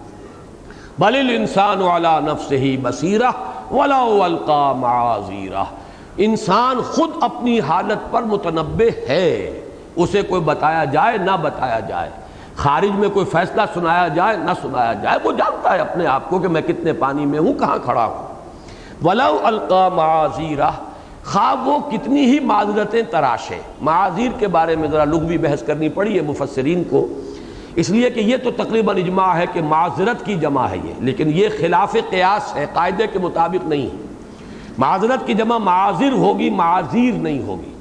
معاذیر جو ہے یہ تو یہ کہا گیا ہے کہ یا یہاں پر زیادہ آ گئی ہے، زیادہ لے آئی گئی ہے کسی ردم کے لیے، یا جو بھی اس کی ملکوتی غنا ہے اس کے تقاضوں کو پورا کرنے کے لیے، اس کی مثالیں اور بھی ہیں۔ منکر کی جمع مناکیر، ایک یہ کے اضافے کے ساتھ، ویسے ہی یہاں پر معذرت کی جمع معاذیر، لیکن یہ کہ ایک رائے یہ ہے کہ معذار کہتے ہیں پردے کو، معذار کی جمع معاذیر ہے۔ یہ جو یمن کی عربی تھی، لغت یمانی، اس کے اندر معاذیر کا لفظ آتا ہے پردوں کے لیے، معذار کی جمع۔ تو چاہے انسان کتنے ہی پردے ڈال دے، اب اس میں گویا کہ ایک نقشہ جو ہے سامنے آ گیا کہ کوئی انسان گناہ کا کام کرتا ہے تو پردے بھی ڈال دیتا ہے، چھپاتا ہے اپنے آپ کو، دروازے بھی بند کرتا ہے، لیکن یہ سب کچھ تو اس نے دوسرے انسانوں کی نگاہوں سے بچنے کے لیے کیا ہے، اس کا اپنا ضمیر تو موجود ہے۔ اگر وہ اللہ کو نہیں سمجھتا حاضر و ناظر، چلیے اگر اس کی طرف سے محجوب ہے تب بھی اس کا اندر تو اس کا ضمیر موجود ہے۔ بل الانسان علی نفسہ بصیرہ، جب انسان اس غلط حرکت کا ارتکاب کرتا ہے اس کا نفس اسے ملامت کرتا ہے کہ تم کیا کر رہے ہو۔ ولو القی معاذیرہ، چاہے اس نے کتنے ہی پردے گرا دیے ہوں اور کتنا ہی اپنے آپ کو لوگوں کی نگاہوں سے چھپا دیا ہو۔ اسی کی ایک باطنی حقیقت یہ ہے کہ انسان خود اپنے ضمیر کے آگے بھی پردے گراتا ہے، پردے ڈالتا ہے، ضمیر کو مطمئن کرنے کے لیے، جسے آپ کہتے ہیں ریشنلائزیشن، اپنے اعمال کی عقلی توجیہ کرنا، جسٹیفیکیشن، اپنے لیے وجہ جواز فراہم کرنا۔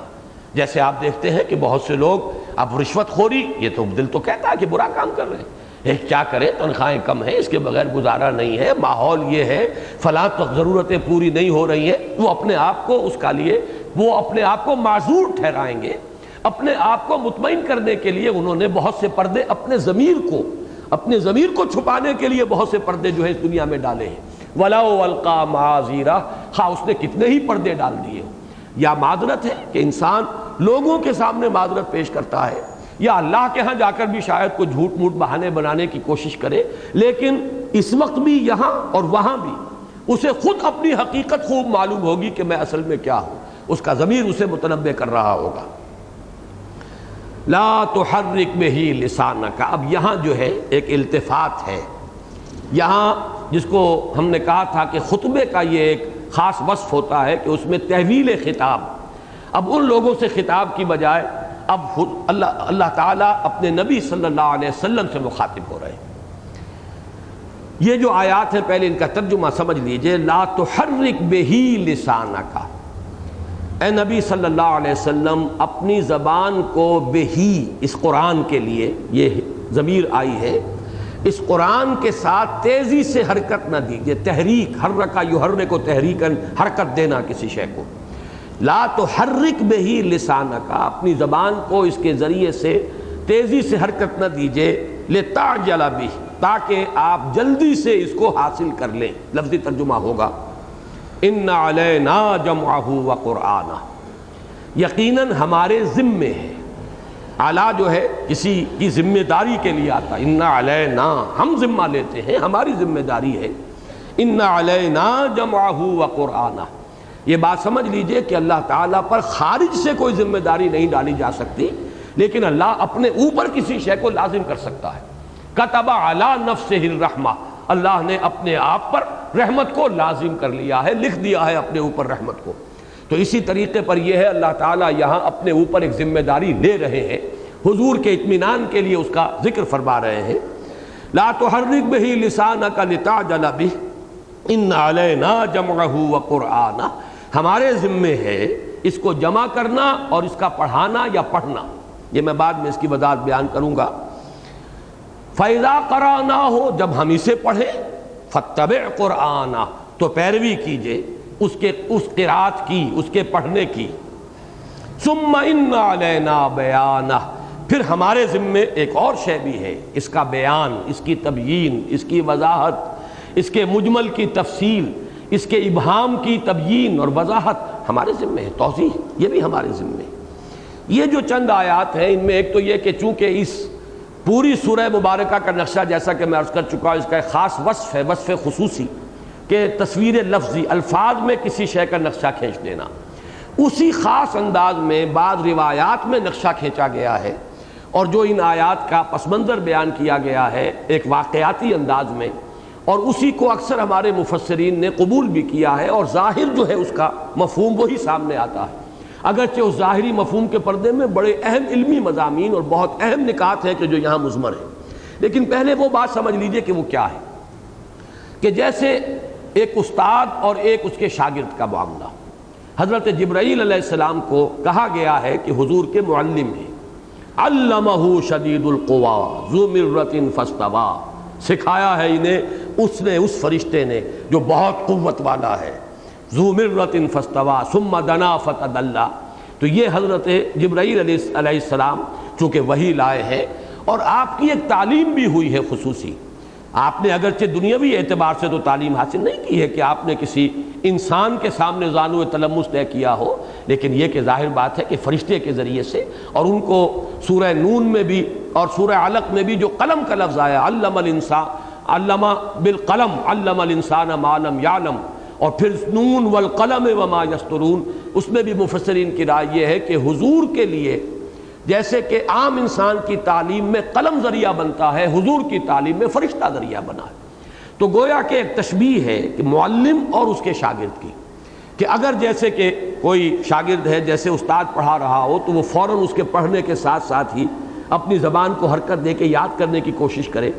تو درمیان میں ٹوک دیتا استاد کہ ابھی نہیں کرو، ابھی ذرا توجہ جو ہے اب میری طرف مرتکز رکھو، باقی یہ ہے کہ اس کا یاد کرا دینا ہمارے ذمے ہے، پھر اس کو ہم ذہن نشین بھی کر دیں گے، لیکن اس وقت جو ہے جلدی مت کرو۔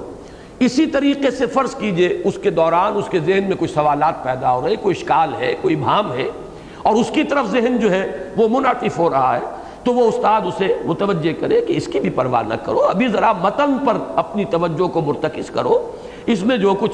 کچھ مخفی ہے اور جو اس کے اندر اس کی تفصیل کی ضرورت ہے، توضیح و تبیین کی ضرورت ہے، وہ بھی ہم کر دیں گے۔ تو یہ انداز یہاں پر آیا ہے، اور اسی کو بعض مفسرین نے اس کو کافی سمجھا ہے نظم کلام کے اعتبار سے بھی، کہ اس پوری صورت کے مضمون میں چونکہ یہ ایک عجیب سی بات آ گئی ہے درمیان میں، اس کا بظاہر کوئی تعلق نہیں جڑتا، شروع کا مضمون، بعد کا مضمون، سارا معاملہ قیامت کا آ رہا ہے، بعث بعد الموت کا آ رہا ہے، اس کے انکار کرنے والوں پر یا اسے بہت ہی بعید سمجھنے والوں سے رد و قضا ہو رہے، درمیان میں حضور سے یہ گفتگو، پھر حضور سے یہ گفتگو بھی قرآن کے بارے میں جس کا بظاہر کوئی ربط نہیں بنتا۔ تو انہوں نے اسی مثال پر اکتفا کی ہے اور اسی کے دامن میں پناہ لی ہے کہ اگر کوئی استاد کسی کو پڑھا رہا ہو، پڑھاتے پڑھاتے وہ محسوس کرے کہ شاگرد کی توجہ ذرا ادھر ادھر ہو رہی ہے، وہ پوری توجہ جو ہے مرتکز نہیں کر رہا اس مضمون پر، تو وہ تھوڑا سا اس کو متنبہ کرے گا اور پھر اپنا درس جو ہے وہ جاری کر دے گا۔ تو اصل درس تو وہی ہے جو شروع میں ہے اور بعد میں ہے، یہ درمیان میں ایک التفات ہے ایک معلم کے انداز میں محمد الرسول اللہ صلی اللہ علیہ وسلم کی جانب اللہ تعالیٰ کی، یا یوں سمجھیے کہ یہاں معلم حقیقی تو اللہ تعالیٰ، اللہ تعالیٰ نے اس وقت حضور کو صلی اللہ علیہ وسلم ذرا سا متوجہ کیا ہے کہ ذرا ابھی ان چیزوں پر توجہ مت دیجئے، ہمارے ذمے ہے یہ تمام چیزیں بھی اپنے وقت پر اپنے محل پر، یہ ہم ذمہ داری ہے ہماری ہے، ہم اسے پوری کریں گے، اس وقت ذرا جو ہے ان احتیاطوں کو ملحوظ رکھیے۔ اور مولانا امین حسن اصلاحی صاحب نے بھی، اگرچہ وہ نظم کلام کے بہت بڑے یعنی قائل ہیں، لیکن انہوں نے بھی بس اسی پر اکتفا کیا ہے۔ اس میں ایک جو لطیف ہے انداز اس کے نظم کلام کا، وہ میں بعد میں بیان کروں گا۔ اس میں ایک طرف تو یہ بات سامنے آ گئی، لیکن اس میں ایک تو لفظ عجلت آیا ہے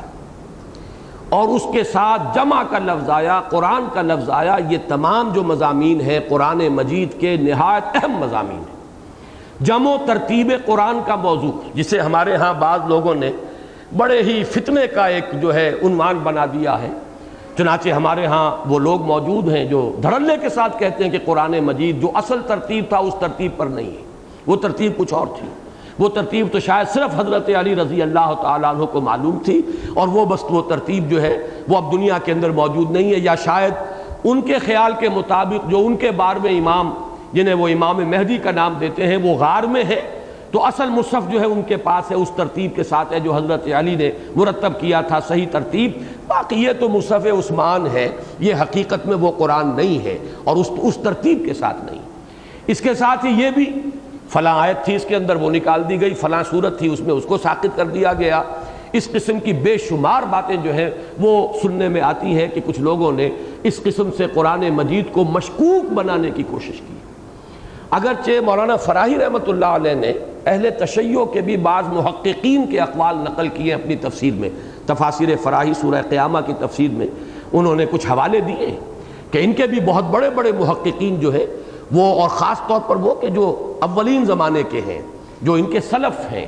جو ان کے اس زمانے کے علماء ہیں، ان کی صراحتیں موجود ہیں کہ قرآن یہی ہے اور بلا کم و کاشت ہے، اس میں کوئی کمی نہیں ہے، ہمارا پورا ایمان ہے کہ ما بین الدفتین یہ قرآن محفوظ ہے اور صحیح ترتیب کے ساتھ ہے۔ اصل میں ہوا یہ ہے کہ جو گمراہی ہے وہ کچھ جب پھیلتی چلی جاتی ہے تو اس کی شکلیں بدلتی ہیں۔ جیسے کسی نے بھی اہل تشیع میں سے ان کے جو متقدمین ہیں،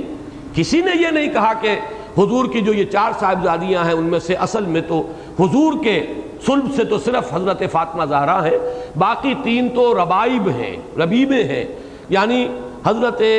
خدیجہ رضی اللہ تعالی عنہا کی بیٹیاں جو سابق شوہر سے تھیں،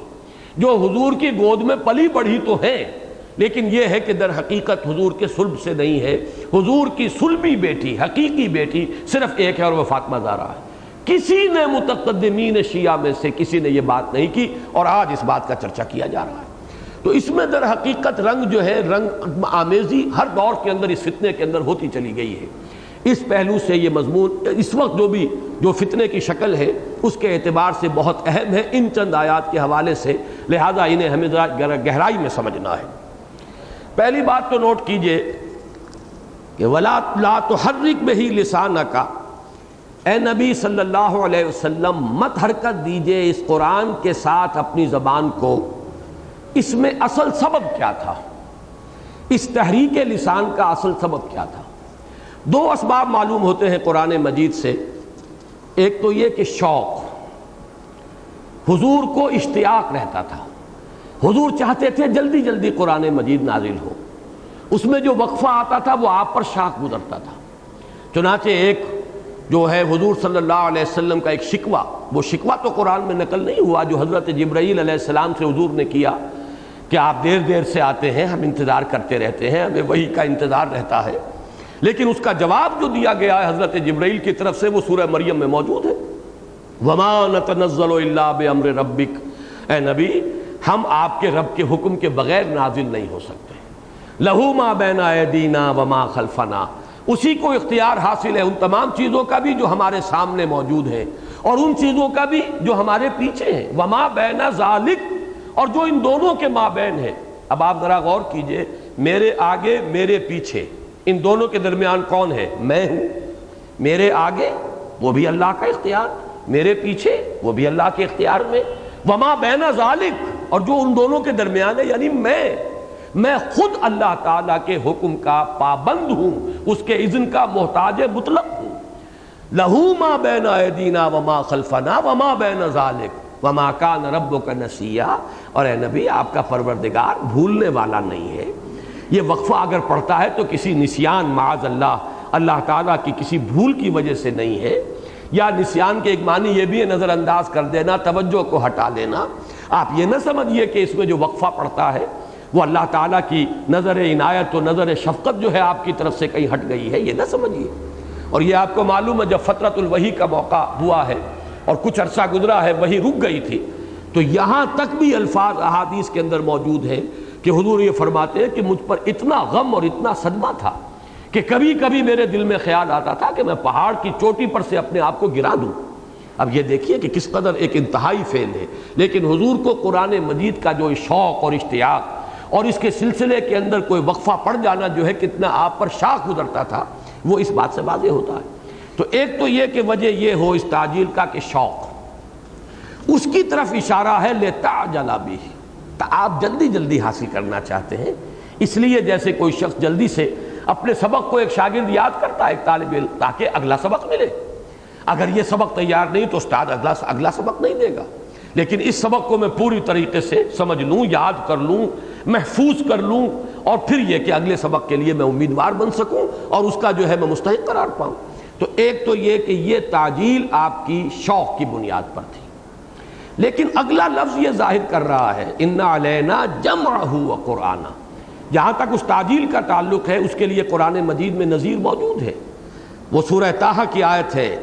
وَلَا تَعْجَلْ بِالْقُرْآنِ مِن قَبْلِ أَن يُقْضَىٰ إِلَيْكَ وَحْيُهُ، اے نبی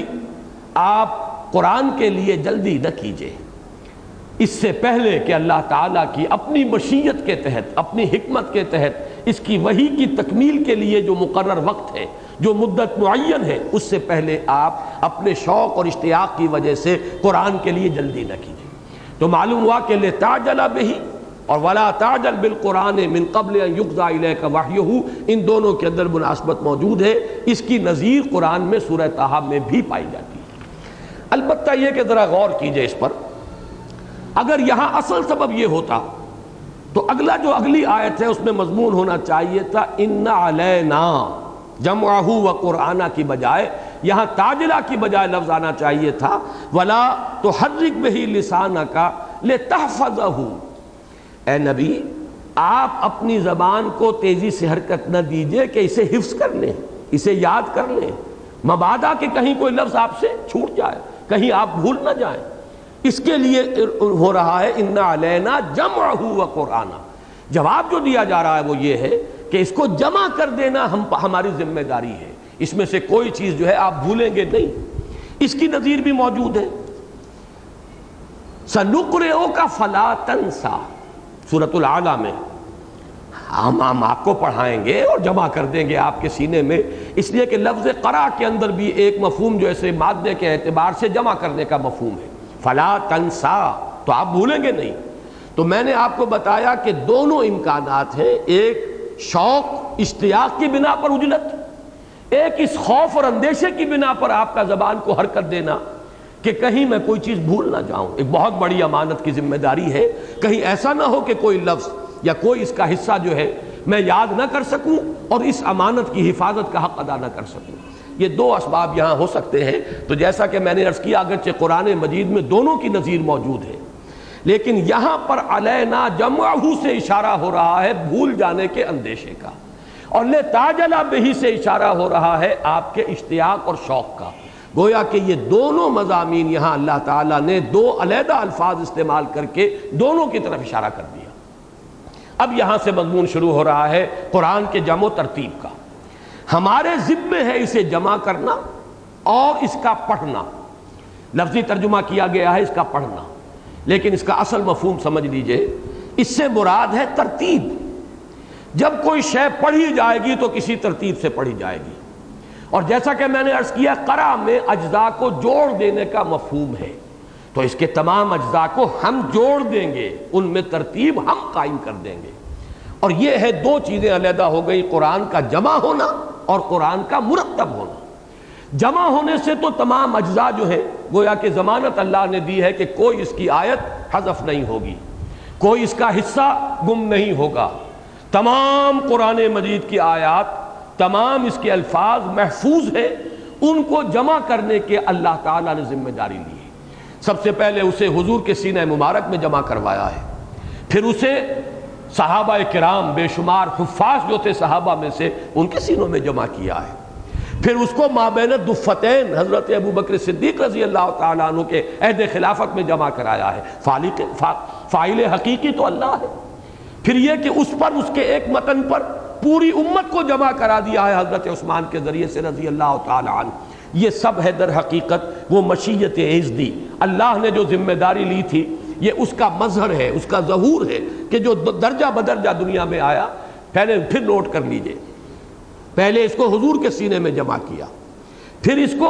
صحابہ میں سے جو حفاظ تھے ان کے سینوں میں جمع کیا، پھر جنگ یمامہ میں کئی سو حافظ قرآن جو ہے شہید ہو گئے، تو ایک تشویش پیدا ہوئی کہ یہ صرف سینوں کے اندر محفوظ ہونا کافی نہیں ہے، اسے کتابی شکل میں بھی مصحف کی شکل میں جمع ہونا چاہیے۔ لہذا کتابی شکل میں جمع حضرت ابو بکر صدیق رضی اللہ تعالیٰ عنہ کے عہد خلافت میں، اور اس کے بعد چونکہ اس کے پڑھنے کے انداز میں مختلف لہجوں کی وجہ سے فرق واقع ہو رہا تھا، اور پڑھنے کا جو فرق ہے وہ پھر لکھنے میں بھی آ رہا تھا، تو اس سے مختلف جو ہے اس کے لکھنے کی شکلیں وجود میں آ رہی تھی۔ لہذا حضرت عثمان رضی اللہ تعالیٰ عنہ کے عہد خلافت میں اللہ نے ایک ہی مصحف پر اور ایک ہی رسم الخط پر پوری امت کو جمع کرنے کا اہتمام کر دیا، چنانچہ آج پوری دنیا میں سوائے مصحف عثمان رضی اللہ تعالیٰ عنہ کے کوئی نسخہ قرآن کا موجود نہیں۔ اس میں کتابت میں اگر اس وقت کوئی حرف زائد آ گیا تھا تو آج بھی وہ حرف زائد قرآن کے اندر موجود ہے۔ مصحف عثمان میں کوئی تغیر کسی ایک حرف کا نہیں ہوا ہے۔ اگر حرف زائد آ گیا تھا اس پر آپ کو وہ ایک گول سا دائرہ بنا ہوا مل جائے گا، جس میں گویا کہ آپ کو متنبہ کیا گیا ہے کہ یہ لفظ یہاں لکھا تو گیا، پڑھا نہیں جائے گا، یہ حرف یہاں پر آ تو گیا ہے، یہ الف یہاں پر درج تو ہو گیا، لیکن یہ پڑھنے میں نہیں آئے گا۔ اس لیے اصل قرآن جو ہے در حقیقت وہ زبان سے منتقل ہوا ہے، حضرت جبرائیل سے سنا ہے محمد الرسول اللہ نے، محمد الرسول اللہ کی زبان مبارک سے سنا ہے امت نے۔ اصل جو قرآن جو منتقل ہوا وہ قرات کے ذریعے سے منتقل ہوا ہے۔ اس اعتبار سے جو اس کی کتابت ہے یہ ثانوی درجے میں ہے، اور کتابت میں اگر کوئی حرف زائد آ گیا ہے حضرت عثمان کے مصحف میں تو وہ جوں کا توں اسی طریقے سے اس کو برقرار رکھا گیا ہے۔ اس میں ایک بات کی طرف میں اور اشارہ کر دوں، ہمارے ہاں جو خطبہ پڑھا جاتا ہے اہل سنت کے ہاں، مجھے بہرحال اس کی تحقیق نہیں ہے اس نے کب وہ الفاظ مرتب کیے، کس نے کیے، اس میں چونکہ قافیے ملانے کا ایک بڑا شوق ہے۔ حضرت ابو بکر صدیق کے لیے افضل البشر بعد الانبیاء بالتحقیق ابو بکر الصدیق، اب وہ تحقیق کے لفظ کا جو ہے قافیہ وہ صدیق کے ساتھ جوڑا۔ اسی طریقے سے ناطق بالصدق والثواب عمر بن الخطاب رضی اللہ تعالی عنہ، یہاں پر بھی اسی طرح کے کلمات آ گئے ہیں۔ جامع آیات القرآن عثمان بن عفان رضی اللہ تعالی عنہ، اور یہ بہت بڑا مغالطہ بلکہ بہت بڑی گمراہی کی بنیاد ہے۔ جامع آیات القرآن حضرت عثمان کو کہنا یہ در حقیقت بہت بڑا شبہ پیدا کرنے والی شے ہے کہ شاید حضرت عثمان رضی اللہ تعالی عنہ کی خلافت سے قبل آیات قرآنیہ جمع ہوئی نہیں تھی، اور حضرت عثمان کی خلافت شروع ہو رہی ہے حضور کے انتقال کے 12 برس بعد۔ گویا کہ قرآن مجید کی ترتیب حضور کے انتقال کے 12 برس بعد ہوئی ہے۔ یہ ہے وہ شبہ جو ان الفاظ کے ذریعے سے پیدا ہوتا ہے۔ ہمارے ہاں یہ چیزیں نہ معلوم کہاں سے آئی ہیں اور کیسے ہیں۔ میں نے بہت سے خطباء کو متوجہ کیا ہے اور مانتے ہیں میری بات کو۔ جامع آیات القرآن کے الفاظ غلط ہیں۔ آیات قرآنیہ تو حضور کے زمانے میں خود آپ نے بنفس نفیس انہیں جمع کر دیا ہے، اس لیے کہ اللہ نے حضور کو قرآن پڑھایا، جبرائیل نے پڑھایا، ترتیب کے ساتھ پڑھایا ہے، جمع کر کے پڑھایا ہے۔ بغیر جمع و ترتیب کے پڑھانے کے معنی کیا ہے؟ حفاظ نے قرآن یاد کیا تھا تو وہ جمع اور ترتیب کے ساتھ قرآن تھا، بغیر جمع و ترتیب کے تو نہیں تھا۔ احادیث صحیحہ میں ہے کہ ہر سال حضرت جبرائیل کے ساتھ رمضان مبارک میں حضور مذاکرہ کرتے تھے قرآن کا۔ قرآن جو ہے جیسے کہ ہمارے حفاظ اپنے حفظ کو تازہ کرتے ہیں، اسی طریقے سے رمضان مبارک ہی کی کہ یہ ذکر تذکرے میں یہ روایت موجود ہے، حضرت جبرائیل کے ساتھ مذاکرہ۔ اور آخری جو آپ کا رمضان مبارک ہے حیات طیبہ کا، اس میں 2 مرتبہ پورے قرآن کا مذاکرہ کیا ہے۔ تو اگر قرآن مرتب نہیں تھا اور آیات قرآنیہ جمع نہیں تھی، معاذ اللہ ثم معاذ اللہ، اگر وہ حضرت عثمان کے زمانے میں جمع ہوئی تو وہ مذاکرہ جو محمد الرسول اللہ صلی اللہ علیہ وسلم نے فرمایا حضرت جبرائیل کے ساتھ، وہ کس ترتیب سے تھا؟ یہ بہت بڑا مغالطہ ہے، اس کو ذہنوں سے دھونے کی ضرورت ہے کہ در حقیقت جمع قرآن تو حضور کی حیات طیبہ میں اور ترتیب قرآن حضور کی حیات طیبہ میں اللہ تعالیٰ کے حکم کے مطابق حضرت جبرائیل کی نگرانی میں محمد الرسول اللہ نے خود کیا ہے۔ یہ جب تک کہ اس کی حقیقت جو ہے پورے طور پر منکشف نہ ہو تو شکوک و شبہات اور قرآن پر سے اعتماد اٹھا دینے کے دروازے جو ہے وہ کھل جاتے ہیں۔ ان علینا جمعہ و قرآنہ، اور میرے نزدیک یہاں پر قرآنہ کے معنی ہے اس کی ترتیب۔ قرات جب کی جائے گی، اول تو جیسا کہ میں نے عرض کیا اس کے جو حروف اصلیہ ہیں اس میں جمع کرنے کا اور اجزاء کو جوڑنے کا مفہوم ہے، یہ اس کا جو لغوی اصل ہے، اس کا مادہ، اس کے اندر یہ مفہوم موجود ہے، تو اس میں ترتیب ہے۔ اور اسی لیے اگلی آیت کا مفہوم یہ ہے فَإِذَا قَرَأْنَاهُ فَاتَّبِعْ قُرْآنَهُ، جب ہم اسے مرتب کروا دیں، اس لیے کہ یہ ہر شخص کو معلوم ہے کہ ترتیب نزولی وہ نہیں تھی جو ترتیب مصحف کی ہے۔ ترتیب نزولی میں تو سب سے پہلے 5 آیات ہیں سورہ علق کی، پھر جیسا کہ میں نے عرض کیا اکثر حضرات کی رائے ہے اور مجھے بھی اتفاق ہے وہ صورت ہم پڑھ چکے ہیں کہ 7 آیات اس کے بعد ہے سورہ نون کی یا سورہ قلم کی، پھر سورہ مدثر کی ابتدائی آیات ہے، مزمل کی، پھر سورہ مدثر کی۔ ترتیب تو یہ ہے نزولی۔ پہلی سورت جو مکمل نازل ہوئی وہ سورہ فاتحہ تھی، لیکن یہ کہ اس سے پہلے کم سے کم یہ 4 جو ہے جو وحی حضور پر نازل ہو چکی تھی۔ اس اعتبار سے یہ تو مجمع علیہ ہے، اس میں کوئی شک نہیں کہ ترتیب مصحف جو قرآن کی یہ ترتیب ہمارے پاس ہے یہ ترتیب نزول نہیں ہے، اور لیکن یہ ہے اصل ترتیب، یہ ہے لوح محفوظ میں، یہ ہے وہ کتاب مکنون۔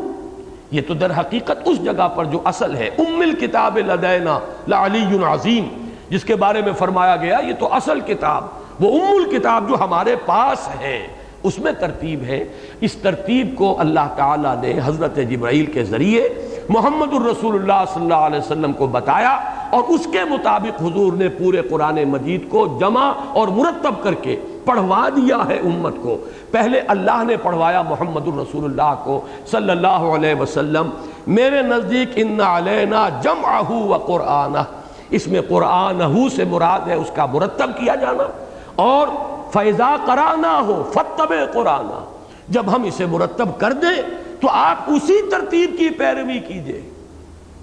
گویا کہ لازم تھا محمد الرسول اللہ صلی اللہ علیہ وسلم پر، اور جب آپ پر لازم تھا تو پوری امت پر لازم ہے کہ اس ترتیب کو ملحوظ رکھے۔ اور اس میں خود بخود یہ چیز جو ہے امپلائیڈ ہے کہ نزولی ترتیب جو ہے وہ اصل ترتیب نہیں ہے۔ حالات و واقعات کی مناسبت سے قرآن مجید کی ان آیات کو جو ہے نازل کیا گیا ہے، نزول ترتیبی جو نزول ترتیب نزولی ہے اس کی مناسبت ہے پس منظر کے ساتھ، حالات کے ساتھ، حضور کی سیرت کے واقعات کے ساتھ۔ اور یہ ترتیب مصحف وہ اصل ترتیب ہے کہ جو ام الکتاب میں ہے، جو لوح محفوظ میں ہے، جو کتاب مکنون میں ہے، اور وہ اصل ترتیب ہے، اسی پر یہ مصحف عثمان ہے۔ یہ در حقیقت آیات قرآنی کا جو مصحف قرآن ہے، جیسا کہ میں نے عرض کیا مصحف عثمان، اس میں آیات قرآنی کی جمع کرنے کا معاملہ نہیں، ترتیب کا جمع کرنے کا معاملہ نہیں، بلکہ ایک رسم الخط پر جمع کرنا ہے۔ یہ تمام درجہ بدرجہ ترتیب، جمع و ترتیب تدوین قرآن جو ہے، اس کے ان بنیادی حقائق کو مستحضر رکھنا ضروری ہے۔ اب فرمایا ثم ان علینا بیانہ، پھر ہمارے ہی ذمہ ہے اس کا بیان، اس لیے کہ قرآن مجید کی ایک شان جو سورہ ہود کی ابتدا میں بیان ہوئی ہے، یہ کتاب کیا ہے؟ کتاب احکمت آیاتہ ثم فصلت من لدن حکیم خبیر۔ شروع میں چھوٹی چھوٹی آیتیں، محکم آیتیں، سورۃ العصر چھوٹی سی سورت، معانی کا ایک بحر بے کراں، پوری ہدایت قرآنی سورۃ العصر کے اندر موجود ہے۔ جیسے کہ ہم کہتے ہیں کہ سمندر کو کوزے میں بند کر دیا گیا، لیکن پھر اسی ہدایت قرآنی کی ایکسفولیشن ہوئی۔ جیسے گٹھلی ہے آم کی گٹھلی میں آم کا پورا درخت موجود ہے، اسی سے ایکسفولیشن ہوتی ہے اس کی، وہی جو ہے 2 پتے نکلتے ہیں، تنا نکلتا ہے، برگو بار آتے ہیں، یہ پورا درخت گٹھلی میں ہے۔ اسی طرح قرآن مجید کے اندر ترتیب اس کا جو ہے نزول کا یہ انداز کہ شروع میں محکم،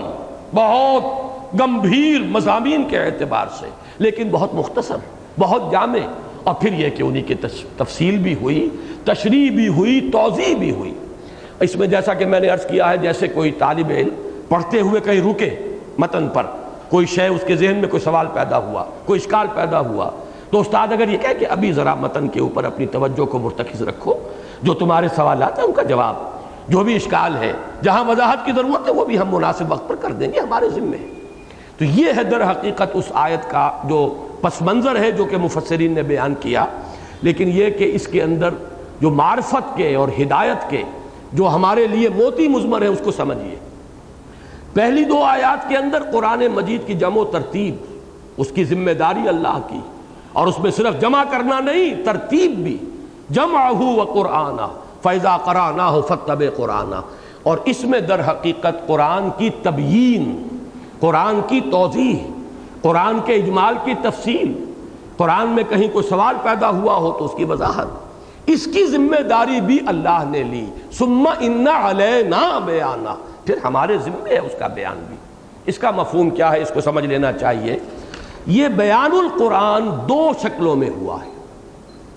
قرآن کی وضاحت، قرآن کی تشریح، قرآن کی توضیح، ثم ان علینا بیانہ۔ اس کی جو عملی شکل ہوئی ہے وہ 2 صورتیں ہیں۔ پہلی صورت ہے تبیین القرآن بالقرآن، قرآن کی توضیح مزید، قرآن کی شرح و تفصیل قرآن ہی کے ذریعے سے۔ ایک تو میں نے اس کے ذمہ میں بات عرض کر دی کہ قرآن کا اسلوب یہ ہے، پہلے بہت گاڑھی اور جامع آیات، اور پھر انہی چیزوں کی، انہی مضامین کی تفصیل۔ لیکن اس کے علاوہ ایسا بھی ہوا ہے کہ ایک حکم شروع میں نازل ہوا، مجمل ہے، اس کے بارے میں سوالات ذہنوں میں پیدا ہوئے، اب تفصیلی آیت آ گئی۔ جیسے کہ رمضان کا جو حکم قرآن مجید میں آیا، اس سے پہلے روزے کے بارے میں جو حکم آیا، اب بعض اشکالات تھے جو ذہنوں میں ہوئے، اس لیے کہ روزہ جو یہود کے ہاں تھا اس میں سحری نہیں تھی، روزہ جو یہود کے ہاں تھا اس میں رات کے وقت بھی تعلق ظلم و شو جائز نہیں تھا۔ اب ایک دغدغہ سا رہا دل کے اندر، ذہن کے اندر جو ہے وسوسے پیدا ہوئے، لہذا وہ آیت نازل ہو گئی، اور اس آیت کے آخر میں فرمایا کذالک یبین اللہ آیاتہ للناس لعلہم یتقون، اسی طرح اللہ تعالیٰ اپنی آیات لوگوں کے لیے واضح کر دیتا ہے تاکہ وہ بچ سکیں، وسوسوں سے بچیں، کہیں لا علمی میں حدود اللہ سے تجاوز کرنا کر جائیں، اللہ کی حدود جو ہیں ان کو پامال نہ کر دیں۔ کذالک یبین اللہ آیاتہ للناس لعلہم یتقون، اس طرح اللہ تبیین کر دیتا ہے۔ گویا کہ قرآن مجید میں ایک حکم آیا اجمالاً، ابھی تفصیلی احکام نہیں آئے، کچھ عرصے کے بعد آیت نازل ہو گئی جس میں تفصیلی احکام آ گئے۔ یہ گویا کہ تبیین القرآن بالقرآن، اس کی ایک بہت واضح مثال ہے۔ اس کی ایک دوسری بڑی اہم مثال ہے، جب سورہ نساء میں جو آیات میراث ہیں، وراثت کے احکام، اس میں لفظ کلالہ آیا۔ اب کلالہ کے بارے میں معلوم ہوا کہ کچھ اشکالات پیدا ہوئے، کچھ اس کے بارے میں مزید وضاحت جو ہے وہ پیدا ہوئی۔ تو آپ کو معلوم ہے آخری آیت وَيَسْتَفْتُونَكَ، اے نبی آپ سے پوچھ رہے ہیں، سوال کر رہے ہیں، فتویٰ طلب کر رہے ہیں کلالہ کے بارے میں، تو اس کے بعد وضاحت کر دی گئی اور فرمایا یبین اللہ لکم ان تضلوا، اللہ واضح کر رہا ہے تمہارے لیے کلالہ کا مفہوم اور کلالہ کی وراثت کا حکم اللہ نے واضح کر دیا تمہارے لیے، اور ان تضلوا مبادا تم کہیں بھٹک جاؤ، کہیں لا علمی میں کم فہمی کی وجہ سے کہیں اس کی غلط تعویل کر بیٹھو، اللہ نے تبیین کر دی۔ تو تبیین القرآن بالقرآن، اس میں بھی ذہن میں رکھیے نمبر 1 پورے قرآنی کا اسلوب یہ ہے کہ شروع میں اجمال ہے، اختصار ہے، جامعیت ہے، گمبھیرتا ہے، اس کے بعد تفصیل ہے، وضاحت ہے۔ وہی میں نے بلکہ اسلوب کے ضمن میں عرض کیا تھا کہ شروع کی آیتیں چھوٹی چھوٹی بھی ہیں، ان میں ردم بھی بڑا تیز ہے، جیسے کہ پہاڑی ندیاں اور نالے ہوتے ہیں، بعد میں جو ہے آیتیں بڑی بڑی، جیسے پاٹ جو ہے دریا کا، دریائے سندھ جو ہے اب کہیں دیکھیے اسے اس کوہستان کے علاقے میں کہیں وہ ایک نہر کی مانند نظر آئے گا، جوش و خروش تو ہے لیکن پاٹ کچھ بھی نہیں، گہرائی ہوگی وہاں کتنی ہوگی اس کا اندازہ کرنا مشکل، لیکن یہ کہ میدان میں آ گیا، میلوں میں پھیلا ہوا ہے، البتہ یہ کہ اب اس کے اندر وہ گہرائی نہیں ہے، وہ تیزی اور وہ جوش و خروش بھی نہیں ہے۔ تو قرآن کا یہ اسلوب ہے، احکمت آیاتہ ثم فصلت۔ نمبر دو یہ کہ قرآن مجید میں بعض جگہوں پر تفصیلات اور تبیین اور توضیح جو ہے صراحت کے ساتھ کہ اللہ تعالیٰ اپنے فلاں حکم کی مزید وضاحت کیے دیتا۔ سورہ نساء کے درمیان میں اور بھی عورتوں کے بارے میں جو ہے یستفتونک فی النساء، عورتوں کے بارے میں آپ سے استفتاء کر رہے ہیں، تو اللہ تعالیٰ نے اس کی وضاحت کر دی۔ دوسری وضاحت یہ ہے اہم تر بات، پہلی بات جو ہے وہ اس وقت کے فتنوں کے اعتبار سے اہمیت والی نہیں ہے، اس میں یہ تو ضرور ہے کہ علمی طور پر یہ چیزیں ذہن میں ہو تو مفید ہیں، لیکن اصل میں جو تبیین قرآن کی ہوئی ہے وہ ہوئی ہے تبیین القرآن بسنت الرسول صلی اللہ علیہ وسلم، حضور کے عمل کے ذریعے سے حضور نے وضاحت فرمائی ہے، حضور نے اپنے عمل سے بھی اپنے قول سے بھی، بلکہ جیسا کہ حدیث کی جب یعنی ڈیفینیشن کی جاتی ہے، تعریف حدیث کی کیا ہے؟ حضور کا قول، حضور کا عمل، حضور کی تقریر، اور تقریر سے مراد وہ تقریر نہیں ہے جو ہم کرتے ہیں مقرر کرتا ہے، بلکہ کسی شے کو برقرار رکھنا۔ ایک عمل حضور کے سامنے ہوا، حضور نے روکا نہیں، نہ آپ کا کوئی قولی فرمان اس کے بارے میں نقل ہوا ہے، لیکن محض یہ بات کہ ایک کام حضور کے سامنے ہوا اور حضور نے نہیں روکا، یہ گویا کہ آپ نے اس کی تقریر فرما دی، توثیق فرما دی کہ وہ شے حرام نہیں ہو سکتی، اگر حرام ہوتی تو محمد الرسول اللہ صلی اللہ علیہ وسلم اس پر نکیر فرماتے اور روک دیتے۔ تو آپ کا قول، آپ کا عمل، آپ کی تقریر، یہ گویا کہ در حقیقت قرآن کی تبیین اور توضیح ہے۔ اللہ تعالیٰ نے صرف قرآن جو ہے وحی جلی ہی محمد الرسول اللہ کو عطا نہیں فرمایا، وحی خفی بھی عطا فرمائی ہے۔ بہت سے الہام حضور کو ہوتے تھے، کشف ہوتا تھا، رؤیا صادقہ ہے، جیسے کہ آپ کو معلوم ہے خواب تھا جو آپ نے دیکھا تھا، جس کے تحت آپ نے سفر کیا ہے، اور وہ قرآن مجید میں بعد میں اس کی توثیق آ گئی، لَقَدْ صَدَقَ اللَّهُ رَسُولَهُ الرُّؤْيَا بِالْحَقِّ لَتَدْخُلُنَّ الْمَسْجِدَ الْحَرَامَ۔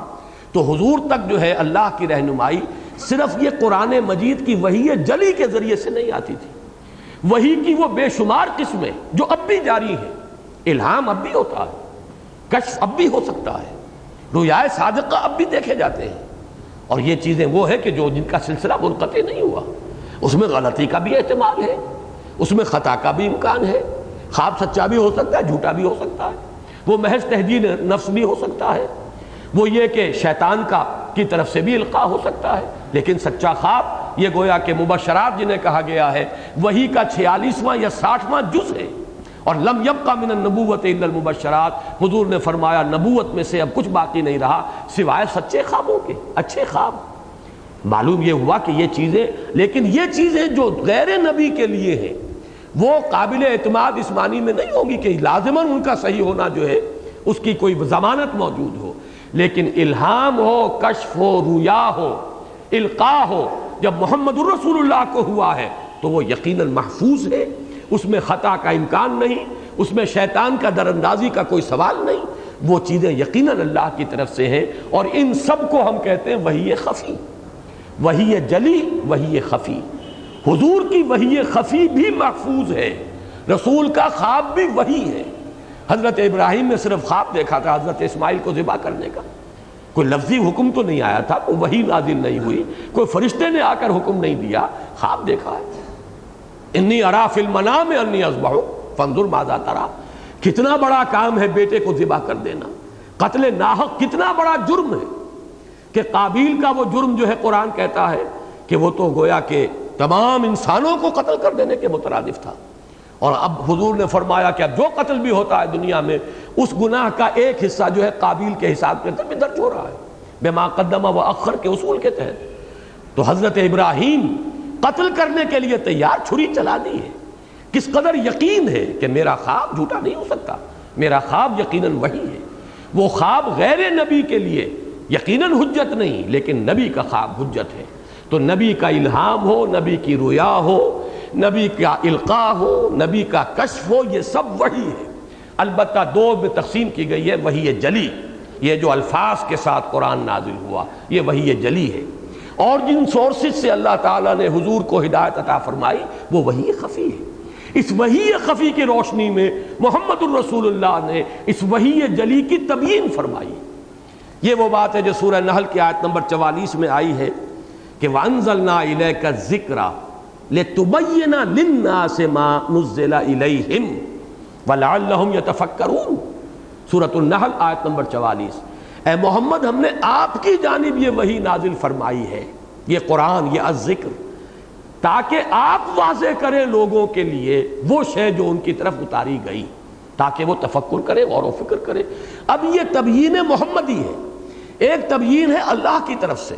وہ قرآن کی تبیین قرآن کے ذریعے سے، یہ تو ہو گیا وہ کہ جو اللہ تعالیٰ نے وضاحت اور صراحت کے ساتھ تبیین فرما دی۔ دوسری تبیین اللہ کی طرف سے ہے بذریعہ تبیین محمدی صلی اللہ علیہ وسلم، حضور کو وحی کے ذریعے، وحی خفی کے ذریعے سے جو رہنمائی مزید عطا کی گئی، اس کی روشنی میں حضور نے امت کی کوئی توضیح اور رہنمائی فرمائی، وہ ہے در حقیقت سنت۔ تو گویا کہ تبیین القرآن بسنت الرسول صلی اللہ علیہ وسلم، یہ دو تبیین ہے، ایک براہ راست تبیین ہے اللہ کی، اور ایک ہے بالواسطہ تبیین محمد الرسول اللہ صلی اللہ علیہ وسلم کے ذریعے۔ وَأَنزَلْنَا إِلَيْكَ الذِّكْرَ لِتُبَيِّنَ لِلنَّاسِ مَا نُزِّلَ إِلَيْهِمْ وَلَعَلَّهُمْ يَتَفَكَّرُونَ۔ اس اعتبار سے واقعہ یہ ہے کہ علامہ اقبال کا وہ شعر بہت اہم ہے، بمصطفیٰ برساں خویش را کے دیں ہماؤست۔ ویسے تو یہ ہے کہ اگر اس کو یہ کہا جائے کہ یہ قرآن بھی تو ہمیں براہ راست نہیں ملا، یہ تو محمد الرسول اللہ کے ذریعے ملا ہے، اس کی سند تو آپ ہے، آپ کی ذات سند ہے در حقیقت اس قرآن کے کلام اللہ ہونے کی۔ اس پہلو سے کیا فرق رہ گیا؟ ایک وہ ہدایت ہے جو ہمیں حضور کے عمل سے مل رہی ہے، نماز کی ہمیں جو شکل ملی ہے وہ تو در حقیقت حضور کے عمل سے ملی ہے، امت کا تواتر عمل ہے۔ اور کس قدر اتفاق ہے کہ زیادہ سے زیادہ گنتی کریں گے تو آج امت جو عرب سے کہیں زیادہ ہو چکی ہے، 7 ارب کی تعداد میں، نماز کے بارے میں اختلاف جو ہے 1% سے زیادہ نہیں ہے، 99% اتفاق ہے۔ نمازیں 5 ہیں، اس کی رکعتیں یہ ہیں، فجر کی 2 ہیں، مغرب کی 3 ہیں، کیوں ہے؟ کہاں قرآن میں درج ہے؟ پہلے قیام ہے، پھر رکوع ہے، پھر قوبہ ہے، پھر سجدہ ہے، پھر یہ قعدہ ہے، پھر سجدہ ہے، جلسہ ہے، پھر سجدہ۔ یہ کہاں سے آ گیا؟ یہ ترتیب کہاں سے آ گئی؟ سب کی سب سنت رسول سے صلی اللہ علیہ وسلم۔ تو اصل میں تو دین نام ہے محمد الرسول اللہ کا صلی اللہ علیہ وسلم۔ البتہ ہم اس سے وضاحت کر دیتے ہیں کہ دین کی بنیادیں 2 ہیں، کتاب اللہ و سنت رسول ہی، لیکن کتاب اللہ بھی ہمیں تو لسان محمدی سے عطا ہوا ہے، ہمیں ملا ہے امت کو تو حضور کی زبان مبارک سے ملا ہے۔ اس اعتبار سے وہ شعر جو ہے صحیح ہے، اور جو لوگ بھی سنت رسول کا استخفاف کرتے ہیں، اور یہ ایک بات اور جان لیجئے، سنت رسول کو جاننے کے البتہ 2 ذرائع ہیں، حدیث واحد ذریعہ نہیں ہے سنت رسول کے جاننے کا۔ سنت رسول کا حدیث کے مقابلے میں اہم تر سورس وہ امت کا تواتر عمل ہے۔ صحابہ نے حضور کو عمل کرتے ہوئے دیکھا، تابعین نے صحابہ کو دیکھا، تابعین نے تابعین کو دیکھا، نسلاً بعد نسلاً صلحاء اور اتقیاء کے ذریعے سے وہ تواتر عمل جو منتقل ہوتا چلا آ رہا ہے، وہ سنت رسول کو جاننے کی پہلی سورس ہے۔ یہ حدیث رسول ہے، یہ اس کا قول اور عمل، اس کا ریکارڈ ہے، تحریری ریکارڈ ہے۔ لہذا حدیث اور سنت کو بریکٹ نہ کیجئے، اصل شے سنت رسول ہے، حضور کا عمل۔ اس کو جاننے کا ایک ذریعہ تواتر امت ہے، امت کے اندر جو متواتر چیزیں چلی آ رہی ہیں۔ دوسرا ذریعہ حدیث رسول، محدثین نے اپنی پوری زندگیاں لگائیں، اتنے بڑے بڑے علوم ایجاد کیے کہ جن کے ذریعے سے تحقیق و تفتیش اور جرح و تعدیل اس کا ایک لمبا جو ہے، آپ کو معلوم ہے کہ علم جو ہے اسماء الرجال کا اتنا بڑا علم ہے کہ پوری دنیا میں اس کی کوئی نظیر نہیں، کوئی نمونہ نہیں اس کا موجود۔ اتنی بڑی تعداد میں لوگوں کے حالات کی چھان بان کی گئی، کیوں؟ تاکہ محمد الرسول اللہ صلی اللہ علیہ وسلم کا قول اور عمل آپ کا امت کے لیے محفوظ ہو جائے۔ کیوں؟ اس لیے کہ وہ تبیین ہے قرآن مجید کی۔ ثم ان علینا بیانہ، پھر ہمارے ذمہ ہے اس کا بیان، اس کی توضیح، اس کی وضاحت۔ میرا خیال ہے کہ وقت آج کا کافی ہو گیا، اگرچہ مضمون جو ہے جس کے فوراً بعد جو آ رہا ہے اس میں ہے در حقیقت بہت اہم نکتہ، اور وہ یہ کہ ربط کیا ہے اس مضمون کا، لا تحرک بہ لسانک لتعجل بہ، لفظ اجلت یہاں پر لایا گیا ہے، حالانکہ واقعہ یہ ہے کہ اگر اس لفظ اجلت کا ایک بڑا گہرا ربط و تعلق اس پوری صورت کے مضمون کے ساتھ نہ ہوتا تو یہاں کہا جا سکتا ہے کہ جبکہ اصل مضمون جو ہے وہ تو حفظ قرآن ہے، قرآن کی حفاظت، ان علینا جمعہ و قرآن، اس کے ساتھ تعجیل کا کوئی تعلق نہیں ہے۔ یہاں پر تو اگر لفظ آتا لا تحرک بہ لسانک لتحفظہ، اے نبی آپ قرآن کو تیزی سے حرکت نہ دیجئے کہ آپ اسے محفوظ کر لیں، اسے یاد کر لیں، اسے حفظ کر لیں۔ لفظ لتحفظہ زیادہ مناسب ہوتا اس مضمون کے اعتبار سے، لیکن جیسا کہ میں نے عرض کیا یہاں اللہ تعالیٰ کی وحی الہی میں اگر تحفظہ کی بجائے لتعجل بہ کا لفظ آیا ہے تو اس کے اندر کوئی بہت گہرا نکتہ ہے، اور وہ ہے در حقیقت جس کے اندر رمز ہے کہ اس سورہ مبارکہ کے پورے سلسلہ کلام کے ساتھ ان آیات کا کیا خصوصی ربط و تعلق ہے، لیکن یہ اب انشاءاللہ اگلے درس میں بیان ہوگا۔ بارک اللہ لی ولکم فی القرآن العظیم ونفعنی وإیاکم بالآیات والذکر الحکیم۔